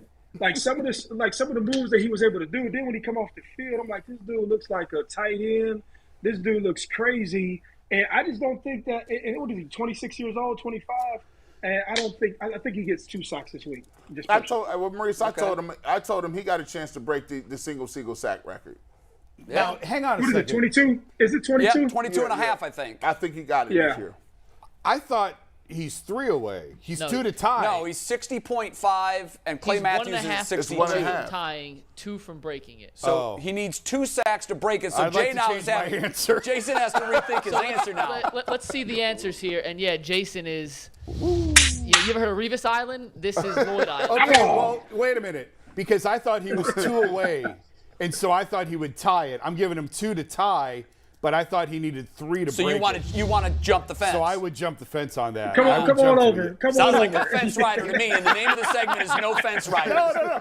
I honestly thought he was 2 away, and I thought he would tie it with 2, but that's not breaking it. Okay. And I didn't think he could get 3. Let's ask our rules official, Steve, the director. You need to make the call on this one. Jason was misinformed. He thought that he was more than 2 sacks from breaking it. Now he wants to change his answer. Do we allow him to jump the fence?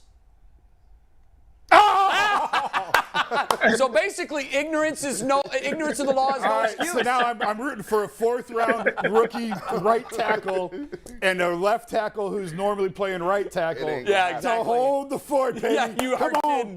And it's going to be really funny if he's the only guy that ends up being right.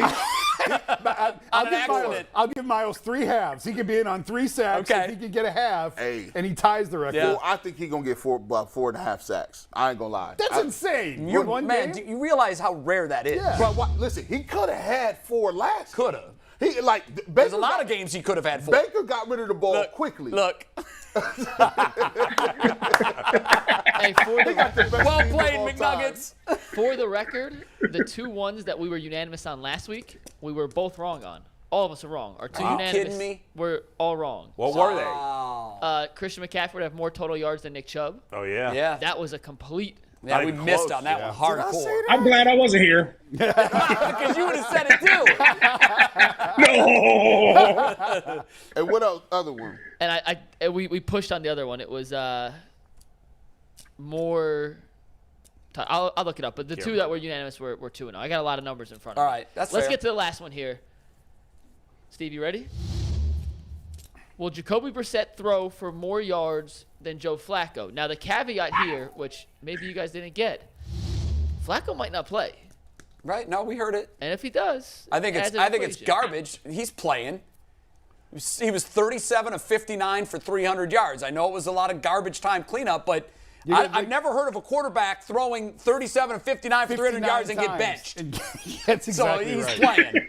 So, Maurice, will Brissett throw for more yards this week than Flacco? It seems to me that you think the passing game will find its groove on Sunday. Yes. Well, I'm a Cleveland fan, and even if we didn't have a chance, we always have a chance, right? So I would say yes. Wow. He's the only yes, I'll guarantee it. Oh, you're 100% right. Let's throw the graphic. Maurice, we can visualize Maurice in on this graphic.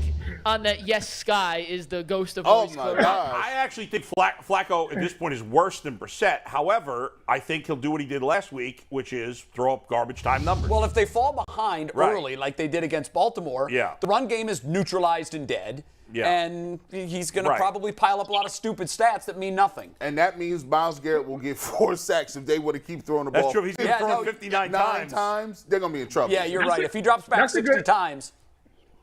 Wait a minute. Brissett. Oh, we were nose, right? And Flacco's even less mobile than Baker. He'll fall down. He's not going to take that. Yeah. Yeah. So there you go. Wow. Maurice was the only one that said yes. There was really no mix with these questions. It was like one person or. But you know what's weird about that? Yeah. And last week, to McNugget's point, the ones that were unanimous, we missed. We got wrong. Right. Well, it just goes to show you, whatever you think you know about the NFL, you don't. None of us do. You're going to lose your house betting. I told y'all. I know. Everything in sports is an educated guess, and some people are more educated than others, right? That's Go ahead, Maurice. No, can we take this clip off the phone and then I'm going to tweet it to Jacoby Brissett and say, hey, man, prove me right. Maybe that may motivate him. I got you. Hey, you know what? McNuggets can tweet that, and he can at him, and he'll see it. Yeah, right. Look. Come on. Hey, let's put a log on that motivational fire. I just don't think it's not even a slight at Brissett. It's really more that I don't think they're going to need to throw the ball that much in this game. Yeah. I don't think they're I going to agree need with to you. throw it that I would much. rather have Brissett than Flacco right now. Yeah, sure, definitely. Can I ask a question before we do good bet, bad bet, and then Mark hops on? No. Thank you, Bull. Is this the worst matchup of starting quarterbacks in recent memory? Yes. I mean, I haven't gone line by line, but I was having that conversation with somebody this morning. Yeah, I think these two guys are going to set back quarterback play 35 years. Yeah. By the time Sunday's I mean, over. That was happening last week, wasn't it? Oh, it's going to be worse this week. I would have to. All the quarterbacks that we done had here, you can tell me they ain't the worst quarterbacks. In the last couple of years, I mean, it's bad. I mean, can we eliminate Week 17 matchups of teams? Yeah, we can. Okay, there you go, right? That's fair because you're getting back up against backup. Because Case Keenum versus somebody last year was not. Who did the Bengals have last year? Who was their backup? Brandon Allen. Yeah. That was trash too. That might be the worst. Brandon Allen actually, Case Keenum's actually, if I remember correctly, beat the Browns when he was with the Broncos in his first NFL start. Right? That does sound familiar. In Mile High, and that's when Baker had his facial hair cut. He had the Fu Man. When he shaved it. That's what I wrote. Freddie needed to be fired after that game. Oh, that hurt. That guy. That right. hurt. Halfway through his first year, fire this man. Yeah. Yeah. Oh, it was a train wreck. That was a nabs. We Yeah, I did mean, that. even We Geno actually Smith- did. Our franchise did that. And we was on the cover of Sports Illustrated for like Super Bowls. Like, remember that? I'm trying to think of the other bad quarterbacks in the league, and I'm like, I think he's bad, but Geno Smith, to his credit, played very well last week. Played great. Yeah. I don't think he's any good, but for 1 week at least, he played well. I mean, he The smacked old the partner's Broncos. doing victory laps. I know. He's been waiting for 8 years on that Dustin's guy. been waiting for Geno He Smith. loved him. Dustin thinks Geno Smith's good? Oh, he loves them. Thinks Loved he's him. great. Just needs to be in the right system. Maybe this year he's proven right. We'll see. Or maybe it's just a one-game anomaly. Could be. Remember, after 2 weeks last year, I think Sam Darnold was one of the highest-graded quarterbacks in the was. NFL. And then he went completely down. They were 3-0. They started 3-0. He didn't play well in that third game, but he played well in the first 2 games last year. And the Chiefs were garbage. But then he ended up being exactly who we thought he was. Exactly. yeah, that is. You want to do good bet, bad bet real quick? Then we'll welcome Mark on. Yeah. Sounds great. So we haven't updated the standings because we haven't had any games that have been played. Our last 2 days were prop bets for Sunday. Right. So after the stinger, we're going to take the standings, just refresh everybody on where we stand.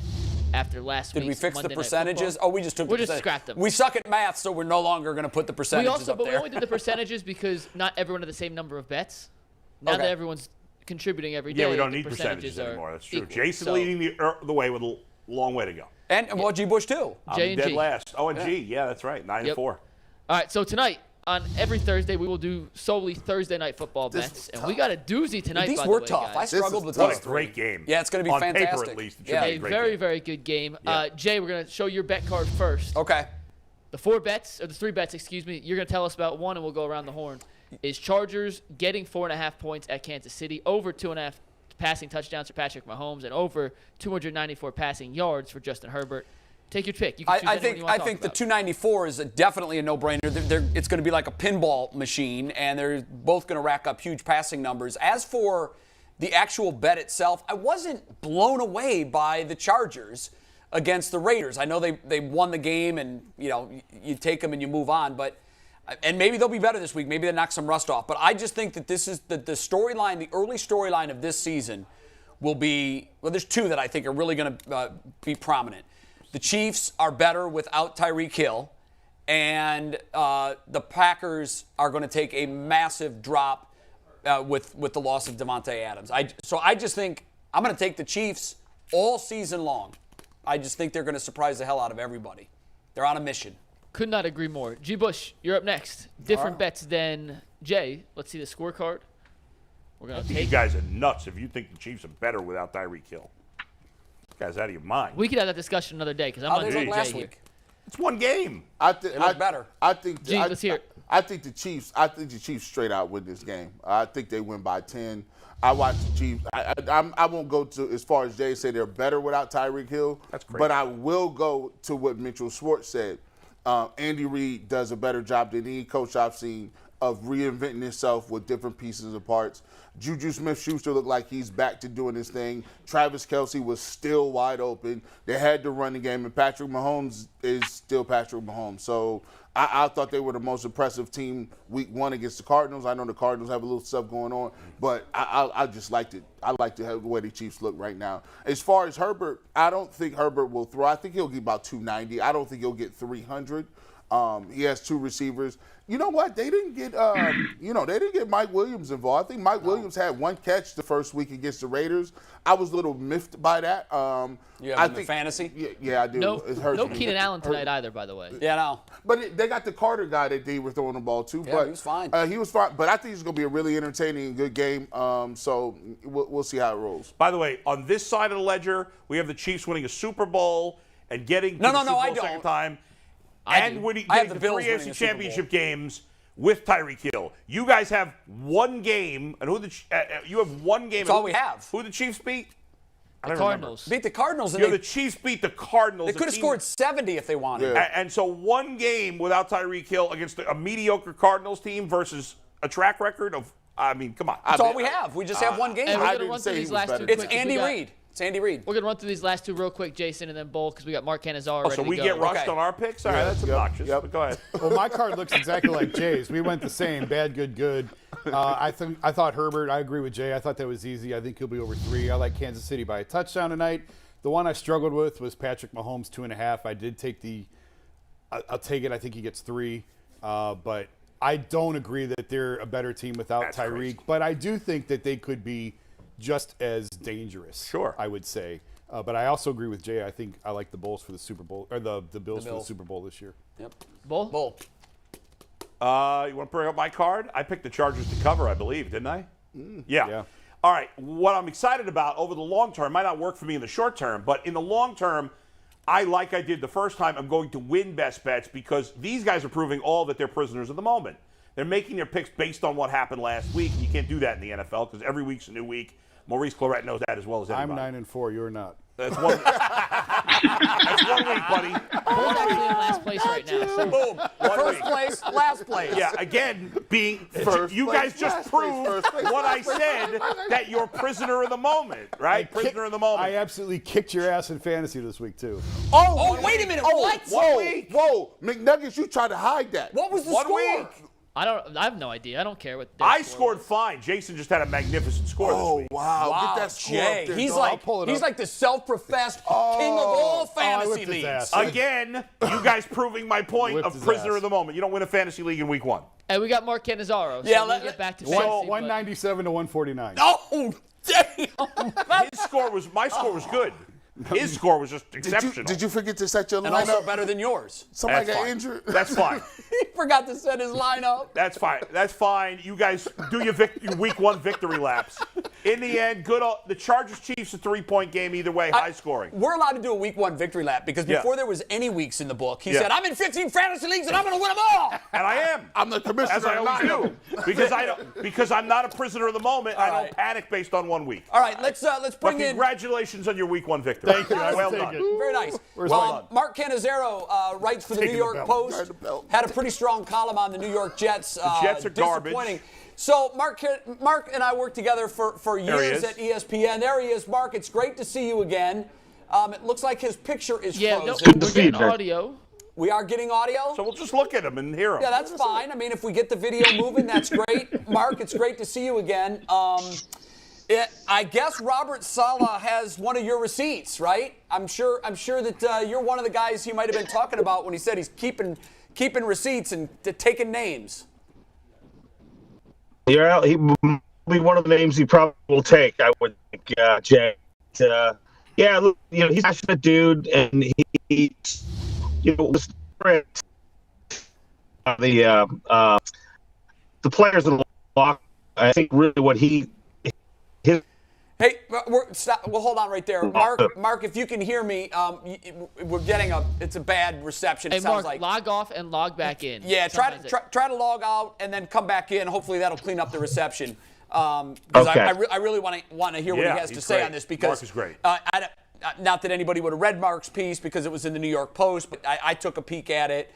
I thought it was very fair. I mean, all of the points he made, everybody that watched Mark's a the great game, reporter. I've been reading his stuff for years. Mark's terrific. Years. And he's gonna tell it exactly the way it is. That's, right. That's who he is. And Can we talk about my fantasy win over Bowl? yeah, let's go back to that for a second. Brag about it. He got the Bull's belt. triggered. By the way, Bull is triggered right now. No. I don't care. He deserves kudos. He played great. He had the highest score in the league for the record. He would have beat everyone. Yeah. What was my score in ranking to the league? Was it upper half or lower half? 149. I got it right here. You were 149. 149 would have beat most people. 1, 2, 3. Three teams outscored you. Okay. So you're upper half. So I didn't have a bad week. G, I think he Leroy, just had a and magnificent me. week. That's the worst people to Jay, lose what's your to. team? No, Channel 3 Jay's won't not let on me a do team. it. Oh, that's right. That's right. Stupid. Yeah, that's the worst people. Leroy. You guys me, have a super flex and though, right? Jay? Yeah. Yes. I scored 166 in my super flex league. Okay. I had a wonderful week. Okay. So I think we got Mark back. pleased Let's with try that. this 2.0. There he is. Yeah, Mark Cannizzaro back on the Ultimate Cleveland Sports Show. Mark, it's great to see you again. Talk about that. We were kind of surprised. It's odd that a coach would come out and say, "Yeah, I'm taking names." In New York, it never works. Yeah, They never outlast the reporters. Don't they know this by now? Doesn't end well. My God. As Jay knows, I've been around here a lot longer than all of the Jet coaches combined. So, we work together in New York. But listen, I mean, I think the mistake that Saleh made on Monday when he came out with those statements was, there's a Jet fan base here that hasn't seen a playoff team in 11 years, and they're pissed off. And and that accumulation. And listen, you guys have lived it in Cleveland as well, up until some more recent success. But there becomes an accumulation of anger and angst from the fan base, and this is something that every new Jet coach that comes in here to this area has to battle because they're assuming the burden of all the other guys that failed before them.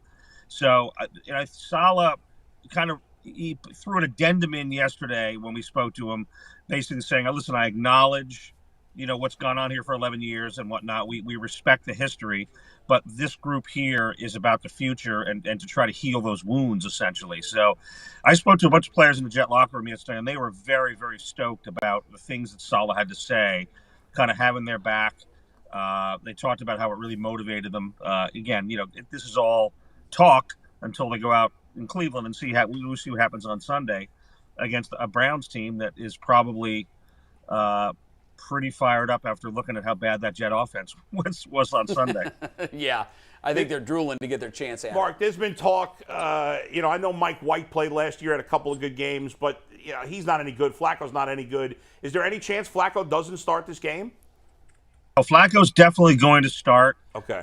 And they insisted that there was no way they even thought about not starting. But what I will say is this, and they haven't said it, but I'm going to say it because I know it to be true.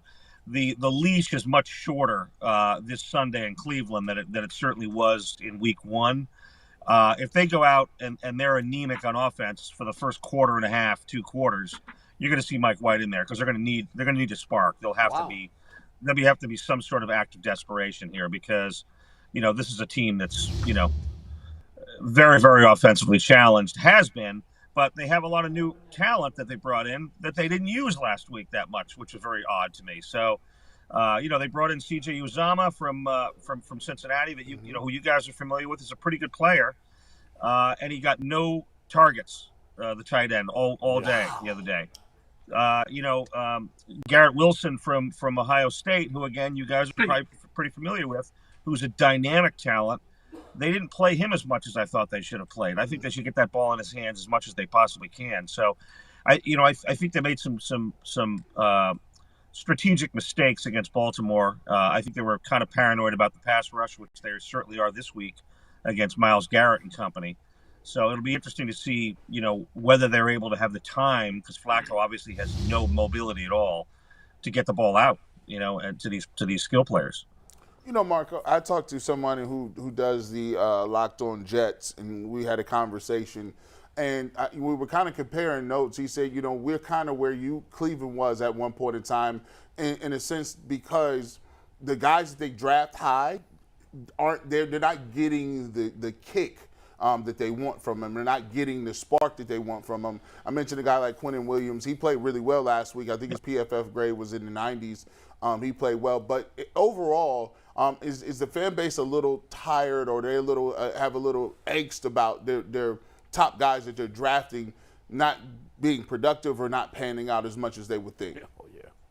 There's no question, and that's a very good question to bring up, because this most recent draft looks pretty good on paper, and last year's draft, there's some decent players. The 2020 draft is a disaster, and you can't when you're drafting that high, as you guys know, because Cleveland's drafted high, as we know, for a lot of years. You can't mess up those top picks. Now, Mekhi Becton, for example, who's supposed to be their anchor left tackle, missed all of last season except for a few plays, and now he's missing this entire season with a knee injury. Literally the only guy that got left essentially playing from the 2020 draft is their punter, who had a 20-yard punt last week that kind of changed the game, and a cornerback who basically gave up one of the key touchdowns last week. So yes, the Jet fan is tired. Hey, we're building toward the future. They're tired of that word potential, right? And that's why I think there's a little bit of an anger after the game against Baltimore, because they've really brought a lot of new guys in, not only in free agency, but had a really good draft. The guys I mentioned before, Garrett Wilson a minute ago, Breece Hall, the running back. And listen, they didn't all play poorly on Sunday against Baltimore, but the bottom line is the Jet fan they need results now. They're tired of hearing about Joe Douglas, the GM, how he, so deftly worked the salary cap and gained draft capital and all that kind of stuff. That draft capital needs to translate into wins. And again, I refer back to you guys in Cleveland, because you've seen it for a number of years, and finally now, I see the Garrett Wilson stat up here on the screen. Guys like Garrett Wilson now are paying dividends. Now it's turning into wins and making the Browns a factor in December as a playoff contender, and that's what the Jet fan is desperate for right now. In a weird way, even though they're such different cities, as someone, and Jay, you did too, lived in, I grew born and raised in New York, worked in New York, and has been here now for a long time and lives here. The Browns fans are in a way very similar to Jets fans. Like for the Browns fans, we have this kind of looking up at the Steelers and their fans and all the success they've had. Well, the Jets fans, as you know, Mark, have had their sand kicked in their face by Giants fans forever. The Giants fans laugh and scoff at Jet fans. And the Patriots in their division. Right. That's true. But in New York's case, you're living and working with Giants fans. And even though the Giants are just, suck now too, but for many years, for a lot of people my age, 50, the Giants were great and the Jets always sucked. And they have a chip on their shoulder about that, same way the Browns fans do. The Jets have always felt like the redheaded stepchild in this town, and there's no question about it. And it did not help on Sunday that Brian Daboll, the new head coach, had made this amazing, galvanizing, bold move to go for 2 points and secure the Giants, first victory of the year. I mean, he's being hailed as a hero right now. That's right. And the Jet fan is still, sitting here ticked off at being 0-1 again. Mark, in Cleveland, they've been pointing the fingers at ownership really since the team came back, first with Randy Lerner and then with Jimmy Haslam is the crux of the problem and why they can't get this thing figured out, why they can't get it right. It starts at the top. Is there a thread in the Jets of why this keeps happening over and over and over and over? Is there anything you can put your finger on? Well, I can't say as specifically as maybe you guys looked at ownership there, that ownership is an issue here, because I'm sitting in their facility. I'm just in my car in their facility right now. But I mean, they've spent so much money bringing the best facility you could possibly see. It's not like they're not spending money on players. So I don't really have a good answer for that, to be honest with you. I think one of the biggest problems that the thread is quarterback. They haven't had a quarterback here since really a consistent quarterback here who was a winning quarterback since Chad Pennington. You could see. I mean, Vinny Testaverde had a little taste here and was fantastic, but then he blew his Achilles out after they went to the AFC Championship game. But quarterback has been a constant issue here, and they're riding their hopes here on Zach Wilson, who was the worst quarterback in the league last year. Granted, he was a rookie. I get it. He didn't have any skill position players around him. He had a bad offensive line. What happens this year? He goes out in the first preseason game, makes a dumb play on preseason, trying to gain a couple extra yards, and suffers a knee injury. So now he's out for the first 3 or 4 weeks.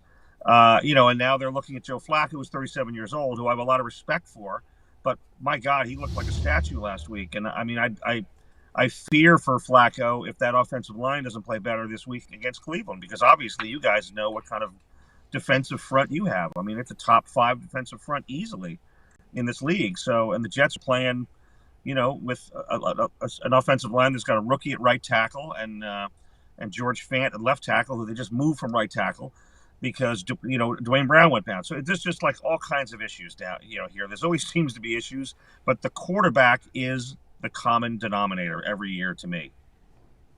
I mean, we know what that's all about too, because forever Yeah. this city and there were ownership issues to be sure. Yeah. But We got to get to the most important question big. here, guys. What's Mark, that? can you give us any insight on Zach Wilson's dating life? Well, I will say this: he hasn't denied anything. So listen, I mean, I suppose more power to him, I guess, is the best way I could go with that. Yeah. Once upon a time, there was for another him. New York quarterback whose dating life was big news with Joe Namath. I mean, But if you win, people don't That's care. true. And People let's don't care. face it, Yeah, but Joe Namath won football games. That's You right. you can That's do what I'm that saying. Yeah, if you and win win, football people, games. you can date a Martian if you win. Who cares? And let's face it, no offense to Chad Pennington or Ken O'Brien or Vinny Testaverde, Joe Namath was really the last really good quarteback the Jets had. And that's forever. Listen, Esiason was pretty good with the Yeah, Jets he was too. at the end of his career. Yeah, but he was good. He had some moments there, though. Yeah, he did. He did. What happened to But Sanchez? He stinks. But what you're referring to, what you guys are referring to, though, are guys that were kind of stopgap guys. Right. I mean, Yes. and Pennington wasn't. Pennington was drafted, and Chad was the victim of just terrible luck with injuries. But every single year Chad was healthy, the Jets went to the playoffs.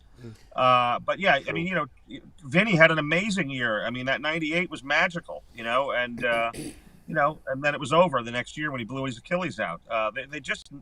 There's never a guy. You're right. They're always in search of the next Joe Namath, which there isn't any such thing as a next Joe Namath. But they want somebody that's going to solidify the position. Listen, you guys thought you had it in Baker, right? And that didn't turn out. And now you're reaching with Deshaun Watson, and that's a mess. And I mean, it never ends, and it right. really shows you how few of these dudes are out there in the league. I mean, Man, really, so true.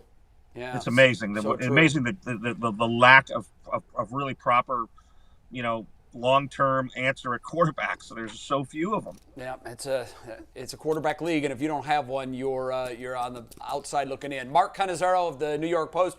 Mark, it is great to see you again. Great to catch up with you again. Thanks so much for coming on, and enjoy the game Sunday. Enjoy Cleveland. I hope it treats you well. I will. Will I see you at the game, Jay, or no? You know what? Give me a buzz. Hit me up because I'd like to see you. Yes. You got to give him a place to eat. I'll give them more than one place to eat. Well, I do need that, actually. I think I'm going to go to the Indians game during the day when I get there on Saturday, but definitely want to go get a good place to eat. I'll text you later on after the show. Absolutely. Mark Cannizzaro of the New York Post. Great writer, great guy. And I always thought really good at – because not every writer translates to TV. Yeah. As you know, Jay, you've done it. A lot of guys have done it. Some people have a hard time with it. Mark was always great on TV. His segments were always crisp and smart and very sharp guy. Mark Cannizzaro. McNuggets, first of all, Maurice, jump in there, bro. I know you had questions for Mark. Don't be shy, man. Don't be shy. I don't know I don't know. Well, my only thing I was going to say was that in order to get a great quarterback or a good one at least, you have to have a great coach sitting at the top of the food chain. And those guys can help to recruit better players. And that's, to me, that's how that goes. I would probably spend more of my resources getting the right coach and the right coaching staff and, recruiting guys there. I think that, that was the Raiders deal when they went to go get Josh McDaniels and Andy Reid and how he, ended up developing Mahomes out there in Kansas City and how they had that run. But I don't know. I just never liked coaches who cry or coaches who felt like that they had to say, hey, let's look at this bullet board material to invigorate our team. I'm just one of those guys that say, hey, man, if you're chasing greatness or you're pursuing greatness, that's enough to make you want to win. All these external factors, and especially like when you're in real markets like New York, I just always hated the people in general who just enjoy the praise but hate when people just talk about how not good they are or that they didn't do good for a moment. The media builds you up and they make you who you are, but then they also have another part where they just say, hey, you're not as good as you were displaying or that you did in the press conference, or your guys aren't as prepared as we would like them to be. And I don't know, I just don't like excuse makers or people who like to make everything about these external things. They say, hey, well, you know what? The guy had honest opinion. You know what I mean? We need to get better and get back to it. And I think that sort of spirit or that sort of mentality, you instill that in your players, and then have those guys just pursuing greatness rather than looking for this bulletin board material every week. Because at some point, somebody will have enough class not to say something bad about you, or there will be a reporter who won't say something bad about you, and then what are you playing for? Yeah, where's your chip? I don't know. The great. Go ahead. Maurice, this is the chicken and egg conversation, but when you said that you would rather invest your resources in a coach, and I'm just sitting here we always wonder what's more difficult to get, a great head coach or a great quarterback. Yes. And it's hard as heck. When you name those names like that, like Andy Reid, think about it. This guy had Alex Smith and had him playing crazy at a top level. And then he drafts Patrick Mahomes and then sits him and then brings him in. And you're thinking okay, why would you let Alex Smith go? And then Patrick Mahomes comes in and has not taken a step back. Changed the game. It's you needed Mahomes to get you to the Super Bowl. Yeah. I don't know if it would be more difficult as an owner to get the coach in place or the quarterback. Yeah. It's kind of discussion for another day. Let me say this. Yeah. Oh, go ahead. Go ahead, Maurice. Yeah, no, but that's I don't think a lot of owners know. Just being blunt, a lot of owners, you come from the business world to buy an opportunity. You have above average resources, or you pull money from people. But what goes on the ground and what it goes into winning and building good teams, that's something totally different, right? And I'll take my thing for instance, right? I didn't change from 1 year to the next. What changed for me was a coach and who made me prepare different. When he made me prepare different, that sent a different message to my teammates. For my teammates seeing that, then the bar got raised on them. But it all started from the coach. The coach is basically the person who sets the tone, right? If you look at any winning programs, right, these guys can go to all these different programs. They can go to all these different coaches. But legendary guys have programs and systems that seems to they instill different work habits, confidences, how you approach the game, how you prepare the game, your spirit and camaraderie around each other. And when you kind of get guys who just have been a part of stuff, and people take their chances on them, you don't really know what you're getting. You may be having somebody who just, who's been a part of a great staff, but it really is the ringleader is Andy Reid, or the ringleader is Bill Belichick, and it doesn't translate to these other guys. But if it was me, if I was the owner, and I would say, hey, how do you run a great company? You put a great manager in place, right? What is a head coach? Your head coach is just basically an exceptional manager. Once you have an exceptional manager and they can establish expectations for all of your guys, then everything from there flows well. But I don't know. You tell me this. Come back to me next week and you tell me a great quarterback with an average coach. Just don't exist. You know what I'm saying? Yeah, it's tough to do. And then you say, or take the average quarterback and the great coach and then see how that guy plays. And to me, if I was an owner, I would go put resources around a head coach that had program and had respect or had regard, and that players wanted to go play up under. Because players talk about this stuff too. I don't want to play for this coach because this coach he doesn't know nothing. He doesn't know how to prepare. He doesn't prepare us well for the season. Players talk about these things too. If you've been coached by somebody great, you can understand the difference. And the difference is in preparation. And you feel when you're prepared and you feel when you're unprepared. That's life in general. And he has the potential to make 53 guys better than they already are. And then there's that lightning in the bottle scenario like Bob Kraft caught in New England. And he got the all-time great coach and the all-time great quarterback together at the same time. And you have the dynastic Patriots that basically reinvented what greatness in modern-day NFL looks like. We've got 10 minutes. We've got to hit the Guardians. So let's go there now. They have an afternoon game today, a very big afternoon game today. Yeah. And let me speak to the fans for a minute. Go ahead, please, because I know what you're going to say, and I co-sign it. Yeah. Let me tell you something. The fans of this town, if you don't get behind, I'm not talking about even going to games, because whatever, like when we talk about attendance, there's a lot more people in New York and Chicago. Ratings are good, though, Bull. Ratings are good. But just ratings are good. That's fine. So but we need they better. care. Like, people need to pay more attention to this team. I would like to see bigger crowds. I don't like to spend people's money, so I hate to kill people for not going to games. But everybody should be paying attention to this team. They've been one of the most successful franchises. I get the frustration. Save the frustration of ownership for the offseason. I'll be there to kill the owner in the offseason, just like everybody else. But this team is – remember the week before we went on the air, guys? We asked a question in our practice show, and you guys will remember this. Will the Guardians be in the mix in September? Yeah. And I said I thought they would be, but even I think I was the only one who said I thought they would be. I didn't think they'd play meaningful baseball games in September. Bolt was the only one, and he said it'd be for a second wild card spot. I thought they'd be in this position. I certainly did not think this. They got a shot to win 90 games. If they play one game over 500 the rest of the way, they'll win 87.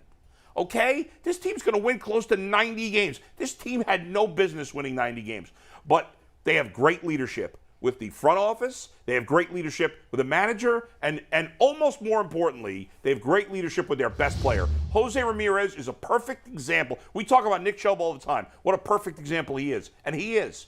And Jose Ramirez is a perfect example in baseball. He took less money.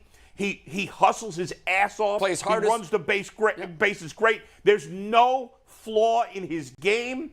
By all accounts, he's a great guy, great leader in the locker room, and all these young players play hard and hustle because they learn from him and they learn from Francona, and that deserves your respect. Even if you're not a huge baseball fan, you got to, at minimum, be checking the scores and paying attention. It's absurd that if we talk about the Guardians, some people just shut off the show. That's ridiculous. They deserve your respect and your attention, if nothing else, because they're playing great baseball, and they're an impossible team. If you give them a chance, this is an impossible team not to root for and not to like. There's nothing not to like about this team. I didn't want to derail the conversation when we opened the show. We're talking about Aaron Judge and Shohei Ohtani and MVP. Listen, I can give you a really strong argument of why Jose Ramirez is the MVP of the American League. If you want to put it by the letter of the definition, most valuable player. The player that means the most to his team. Take Jose off the Guardians. Oh, where my is God. this team? Oh, nowhere. Take Aaron Judge off the Yankees. They still have Garrett Cole. Yeah. They're still an all-star team. And I had a guy arguing with me yesterday that the Yankees would not be a playoff team without Aaron he's Judge. an idiot. That's insane. Don't argue with that's don't argue with absurd. barn animals on Twitter. But, and Shohei Ohtani, if you want to have the valuable argument, well, the Angels they have already Trout. went out. Yeah, exactly. But for what Jose means to this team, if you want to go by most valuable player, Jose Ramirez is the MVP of the American League. I know he's I not wouldn't going to vote win for it. him, but I know I he's get not what gonna you win say. it. I understand why you wouldn't, because you got one guy having a historic year and another guy is having an historic year at two positions. Right. However, I've always used that definition, value. If it was the most outstanding player, then you've got an argument for the other two, and it'd be hard to make a case for Jose. But the player who brings the most value to his team is unquestionably I don't Jose know Ramirez. if it's unquestionably compared to Judge. What would they be I think it's without hard, him? I think it's hard to quantify that, and so ultimately I vote for I think it's an individual award, and I don't think you can hold, just like you shouldn't hold the fact that Ohtani's team stinks against him. I don't think it's fair to hold. No, but it's not outstanding player. It's valuable. The Yankees are still a playoff team. They're still a playoff team. But they're not a division winner. Who cares? They're a playoff team. The Guardians without Jose Ramirez have 65 wins right now. Speaking of playoffs, come on now. They're under 500. Listen, I'm telling you, they're going to be under 500. Speaking of playoffs, if you ask what does it take for people to get behind and how it's going to happen, they got to at least win the first. They got to win the first series. But it shouldn't be that. No, you know what? You gotta show the Browns have Can I ask a question? But you got to show them. You got to Maurice show wants to them. chime in. Go ahead, Maurice. Maurice, go ahead. He froze again. No, G. Bush, to your point, in the macro, you're right. In the macro, you got to win the World Series. However, I mean one series. Oh, okay. I thought you They said haven't World won Series. a playoff game If they since win, Game 5 of the. I know Game that. 4 of the World Series. I know they haven't. Yeah. But if I'm they, sorry, no. The year after that, they won their first two games, and then lost. and then they haven't won since. My bad. If you win a series, Yes. this town will be 100% in. They'll be on it. Maurice is back. I think what they have is what the Braves had in the mid-90s. There's some apathy. They have lack of winning a World Series fatigue. Yes. The Braves, if you remember, in the mid-90s were winning the division that wasn't even close. They were winning it every year. But then the playoffs would come around and they weren't even selling out the stadium. Right. And the reason they weren't selling it out was because they never got over the hump. Right. Then And in they may not. '95, they did get over that hump. It's going to be tough for the Guardians to win in the playoffs. It's going to be tough. The first series? I like their chances, Bull. I like their rotation. I would never let's let count Maurice them out, chime in. but it is going to be tough. Go ahead, Maurice. Yeah, and I'm just talking from living in Columbus. I had two, like a question and kind of like a statement. And one, does the Guardians get drowned out because you have the Browns and the Cavalier conversation like so loud amongst the local fan base? Sure. That was my first question. Then the second one was like, did they do any marketing, right? So I don't know why, but when they changed from the Indians to the Guardians, I don't know why I lost interest.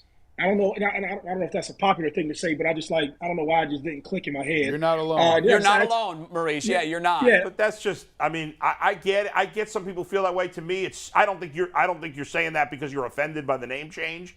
But I mean, it's just, to me, it's just silly. I had this conversation with one of our producers in the newsroom yesterday, Yeah. and he thinks it's silly too. But I said it may be silly, but it's a fact. Oh, fair, Like, I think you're a bad fan if you stop rooting for a team because they changed their name. Mark, it's like this.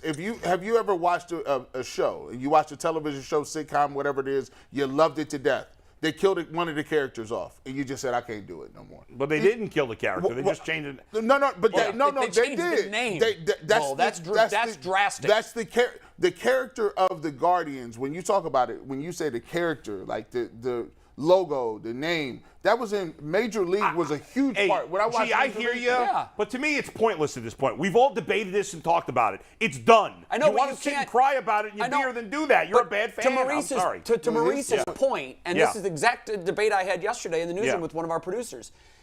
You can say that you're a bad fan and you should still care, but the fact is, Yeah. and I know it's a fact because I've talked to many of them. And last year they told me, So what, they're I'm never done. going to watch a game ever? I don't know. I don't know, but I know why they're are not we going even this year like they considering did those last people? year. Why are we even considering Because those you people? need those people. We need them. So part of my second part of what I was going to say is this more of a responsibility of the marketing department to bring more people in the stadium where you have free games, you have discounted seats, or you have the players inside the community, or just some sort of engagement to bring a new era of fans in. So G actually said something right. I fell in love with the Indians when you seen Major League, and I felt like the Kenny Lofton era, that whole deal when I was a kid.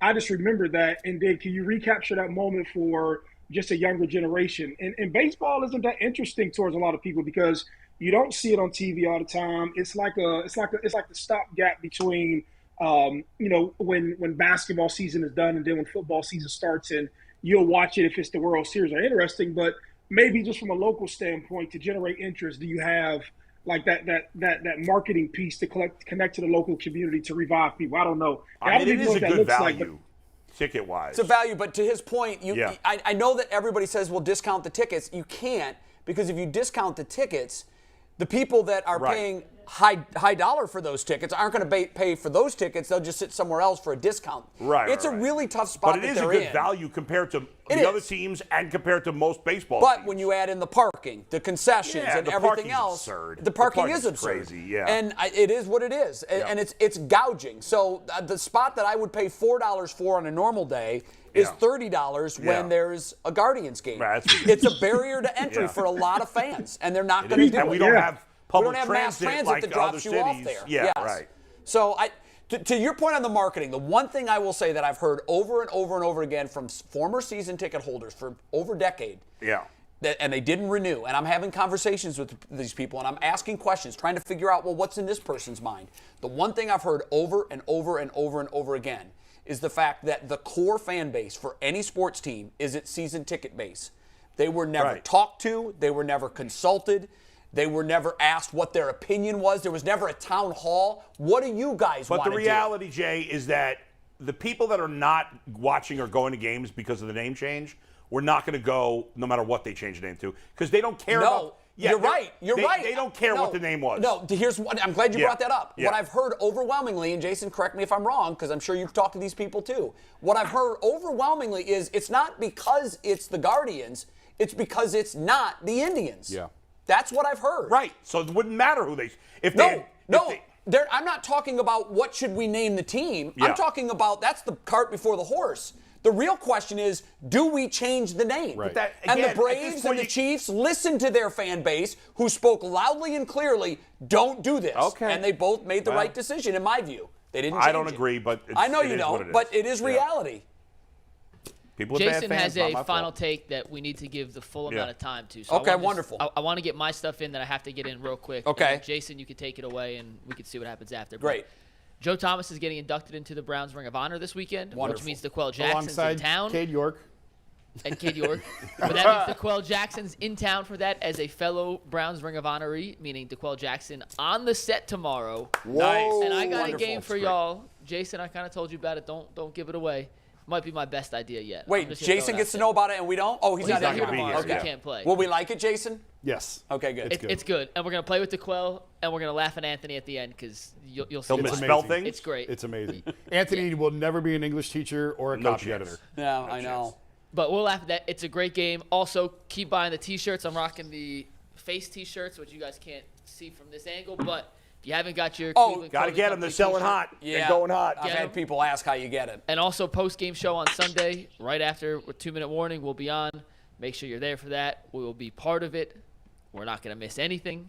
And last time we did 19,000 views. We want to get 20,000 views this time. There it is. That's the goal. So make sure you tune in. Me, G. Bush, Bull, and Jeff Lloyd. And then Jason, however you want to approach this, the floor is yours. Are you going to call for the pictures? Is that you want? Yeah. I love it. I just, I'm so grateful to be part of this and what we're building here, and we have a lot of fun laughing and joking and arguing and picking on each other and harassing each other. But if I could just take one moment and speak seriously about something that is deeply personal to me, the 1-year anniversary recently passed of a boy who I coached who was murdered by his father, according to police. And I wrote about this in The Athletic. Garrett Hall and his little brother Grant Hall a year ago around this time were murdered in their home along with their mother Heidi by the father. And it was devastating to me, to my family, to this team of Little Leaguers I coached. And Mike, you can go ahead and pull up the first picture of the team photo. And that was Garrett. And we were going to dinner with friends the night that I found out. I learned it was him the day before the police confirmed it and then announced it publicly. And I sat in the car and sobbed, because as a coach, you feel culpable, you feel guilty, you feel like I should have known, like I should have seen something. And realistically, there was nothing to see, there was nothing to know, but still the level of guilt that I still carry over it. And the reason I bring this up is over Labor Day weekend in Avon Lake at Erie View Elementary, the elementary school that Garrett and Grant attended, I was able to attend a ceremony where they dedicated some playground equipment in Garrett and Grant's names. and I was able to meet the grandmother and hug her and cry with her, quite honestly. And I was able to take a handful of the boys who played with him, and they didn't go to that school now. They moved on to a different school, but I drove them over, picked them up early from school, and we drove over for the ceremony. And the whole reason I mention this today is because September is Suicide Awareness Month, and because like I said, we had the 1-year anniversary of the playground equipment, and the passing, it was just passed. And as I wrote in The Athletic, Mike, you can pull up the other picture of Garrett, and that's Garrett receiving his medal of the year of the championship with Mike Menino, who's a legend in his own right in Avon Lake. And the memories that it was just such a special team that we coached, and a special bond even before all of this obviously transpired. And I was able to bring back a number of the same boys on our team this year, and we played for another championship this year. And the boys who played with Garrett, they wrote 10, the number 10 that he wore, on their cheeks the night of the championship game. And we lost that game as well. We lost the championship game. But, I wrote a letter to the grandmother before I had a chance to meet her and said, your grandsons are not forgotten. And, it's a year later, but these boys will carry Garrett and Grant's memories with them for the rest of their lives. It's impacted us on an unbelievably deep level that will carry the rest of our lives. And you see the number there, the Suicide Prevention Hotline. If you need help, if you're struggling, if you're battling depression, mental health issues, there is help for you. Call a number, 1-800-273-8255. Seek the help that's available to you. Because I never want to have to sit down again and explain to my son, you're safe here. You don't have to worry about that. I would never hurt you the way that Grant's dad hurt him and Garrett's dad hurt him. That's a conversation I don't wish on any father to have with his child. And just, if you need the help, seek the help. Strong. I remember talking to you after that happened. And it's awful. Awful. I can't even describe. That's just heartbreaking. Yeah, I don't think I got nothing. How are the kids doing? I mean, it's tough for young kids to process It's that. very difficult to process. So we got together last year at the ice cream shop the night it happened, and I said, I don't know what to do. And one of the moms works in mental health, and she said, just they know why they're here. Just let them go. Just let them be kids. Yeah. And then a couple weeks later, we got together on the baseball field again, and we had a little ceremony, and we had a balloon release for Garrett, and I had all the boys write out their favorite memories of him, and my wife made a scrapbook of all his pictures, and we had a flood of pictures once people found out we were doing this of Garrett, his brother, and memorabilia. And my wife made a scrapbook, and we sent it off to the grandmother, and I was able to meet her Labor Day weekend and give her a hug, and we took pictures. I didn't want to show those pictures with the grandmother for her privacy. No, sure. The mother of Heidi, who was killed, but the boys were able to meet her and hug her, and we were able to take pictures with her. And I think that there was a little bit of healing that took place. I imagine that scrapbook is a precious an item as she possesses. I'm just at the end where I have to stop talking about this or I'm going to lose it. But she said, like, you don't know what that book means to me. I can imagine. So I can imagine. It's a real thing. And if you need the suicide hotline, it was a murder-suicide. He killed himself after, according to police, he killed himself after he killed his entire family, including the dog. It was an awful, awful tragedy in Avon Lake. There's so much about mental illness we don't understand. The one thing that we've heard about these cases before. The one thing that always sticks with me is you killed everyone. You were going to go out and you were so small and so hateful and so petty that you had to take other lives on your way out. All with you. It's beyond always cowardly. It's always awful when anybody gets murdered, but this story and so many kids have been murdered by by violence and it's just, I never thought when my son was born that I would ever the day would come where I'd have to hold his face and tell him, son, I will never kill you. I won't hurt you. It's a conversation, as you said, that no parent should ever have to have. That was strong, and then there's nowhere to go from there other than to reiterate his point. And not only if you're struggling, if you know someone who is struggling. I have a couple of friends in my life that have been lifelong friends that I know are struggling with things, either addiction or terrible string of bad luck. Check on those people regularly, particularly Not on birthdays and holidays. I mean, that's what we always check in on, but just randomly, check in on the people that you love and that that are struggling with things, and let them know that you're there for them, and let them know that there's help. Yeah. Because so oftentimes I don't have the words, but the people at the other end of that number, they know what to say. There's the number on the screen right there on the bottom. So there you go. It's tough. Maurice, we enjoyed having you here, brother. As always, we'll see you again next week. Thank you. Thank you, sir. Absolutely. Hopefully you're in studio next week. It's a whole lot easier to include you in everything when you're here, because when we can't, you may want to say something, but we don't see you and know that you want to check in. It's a lot easier to do that when you're here. Yeah.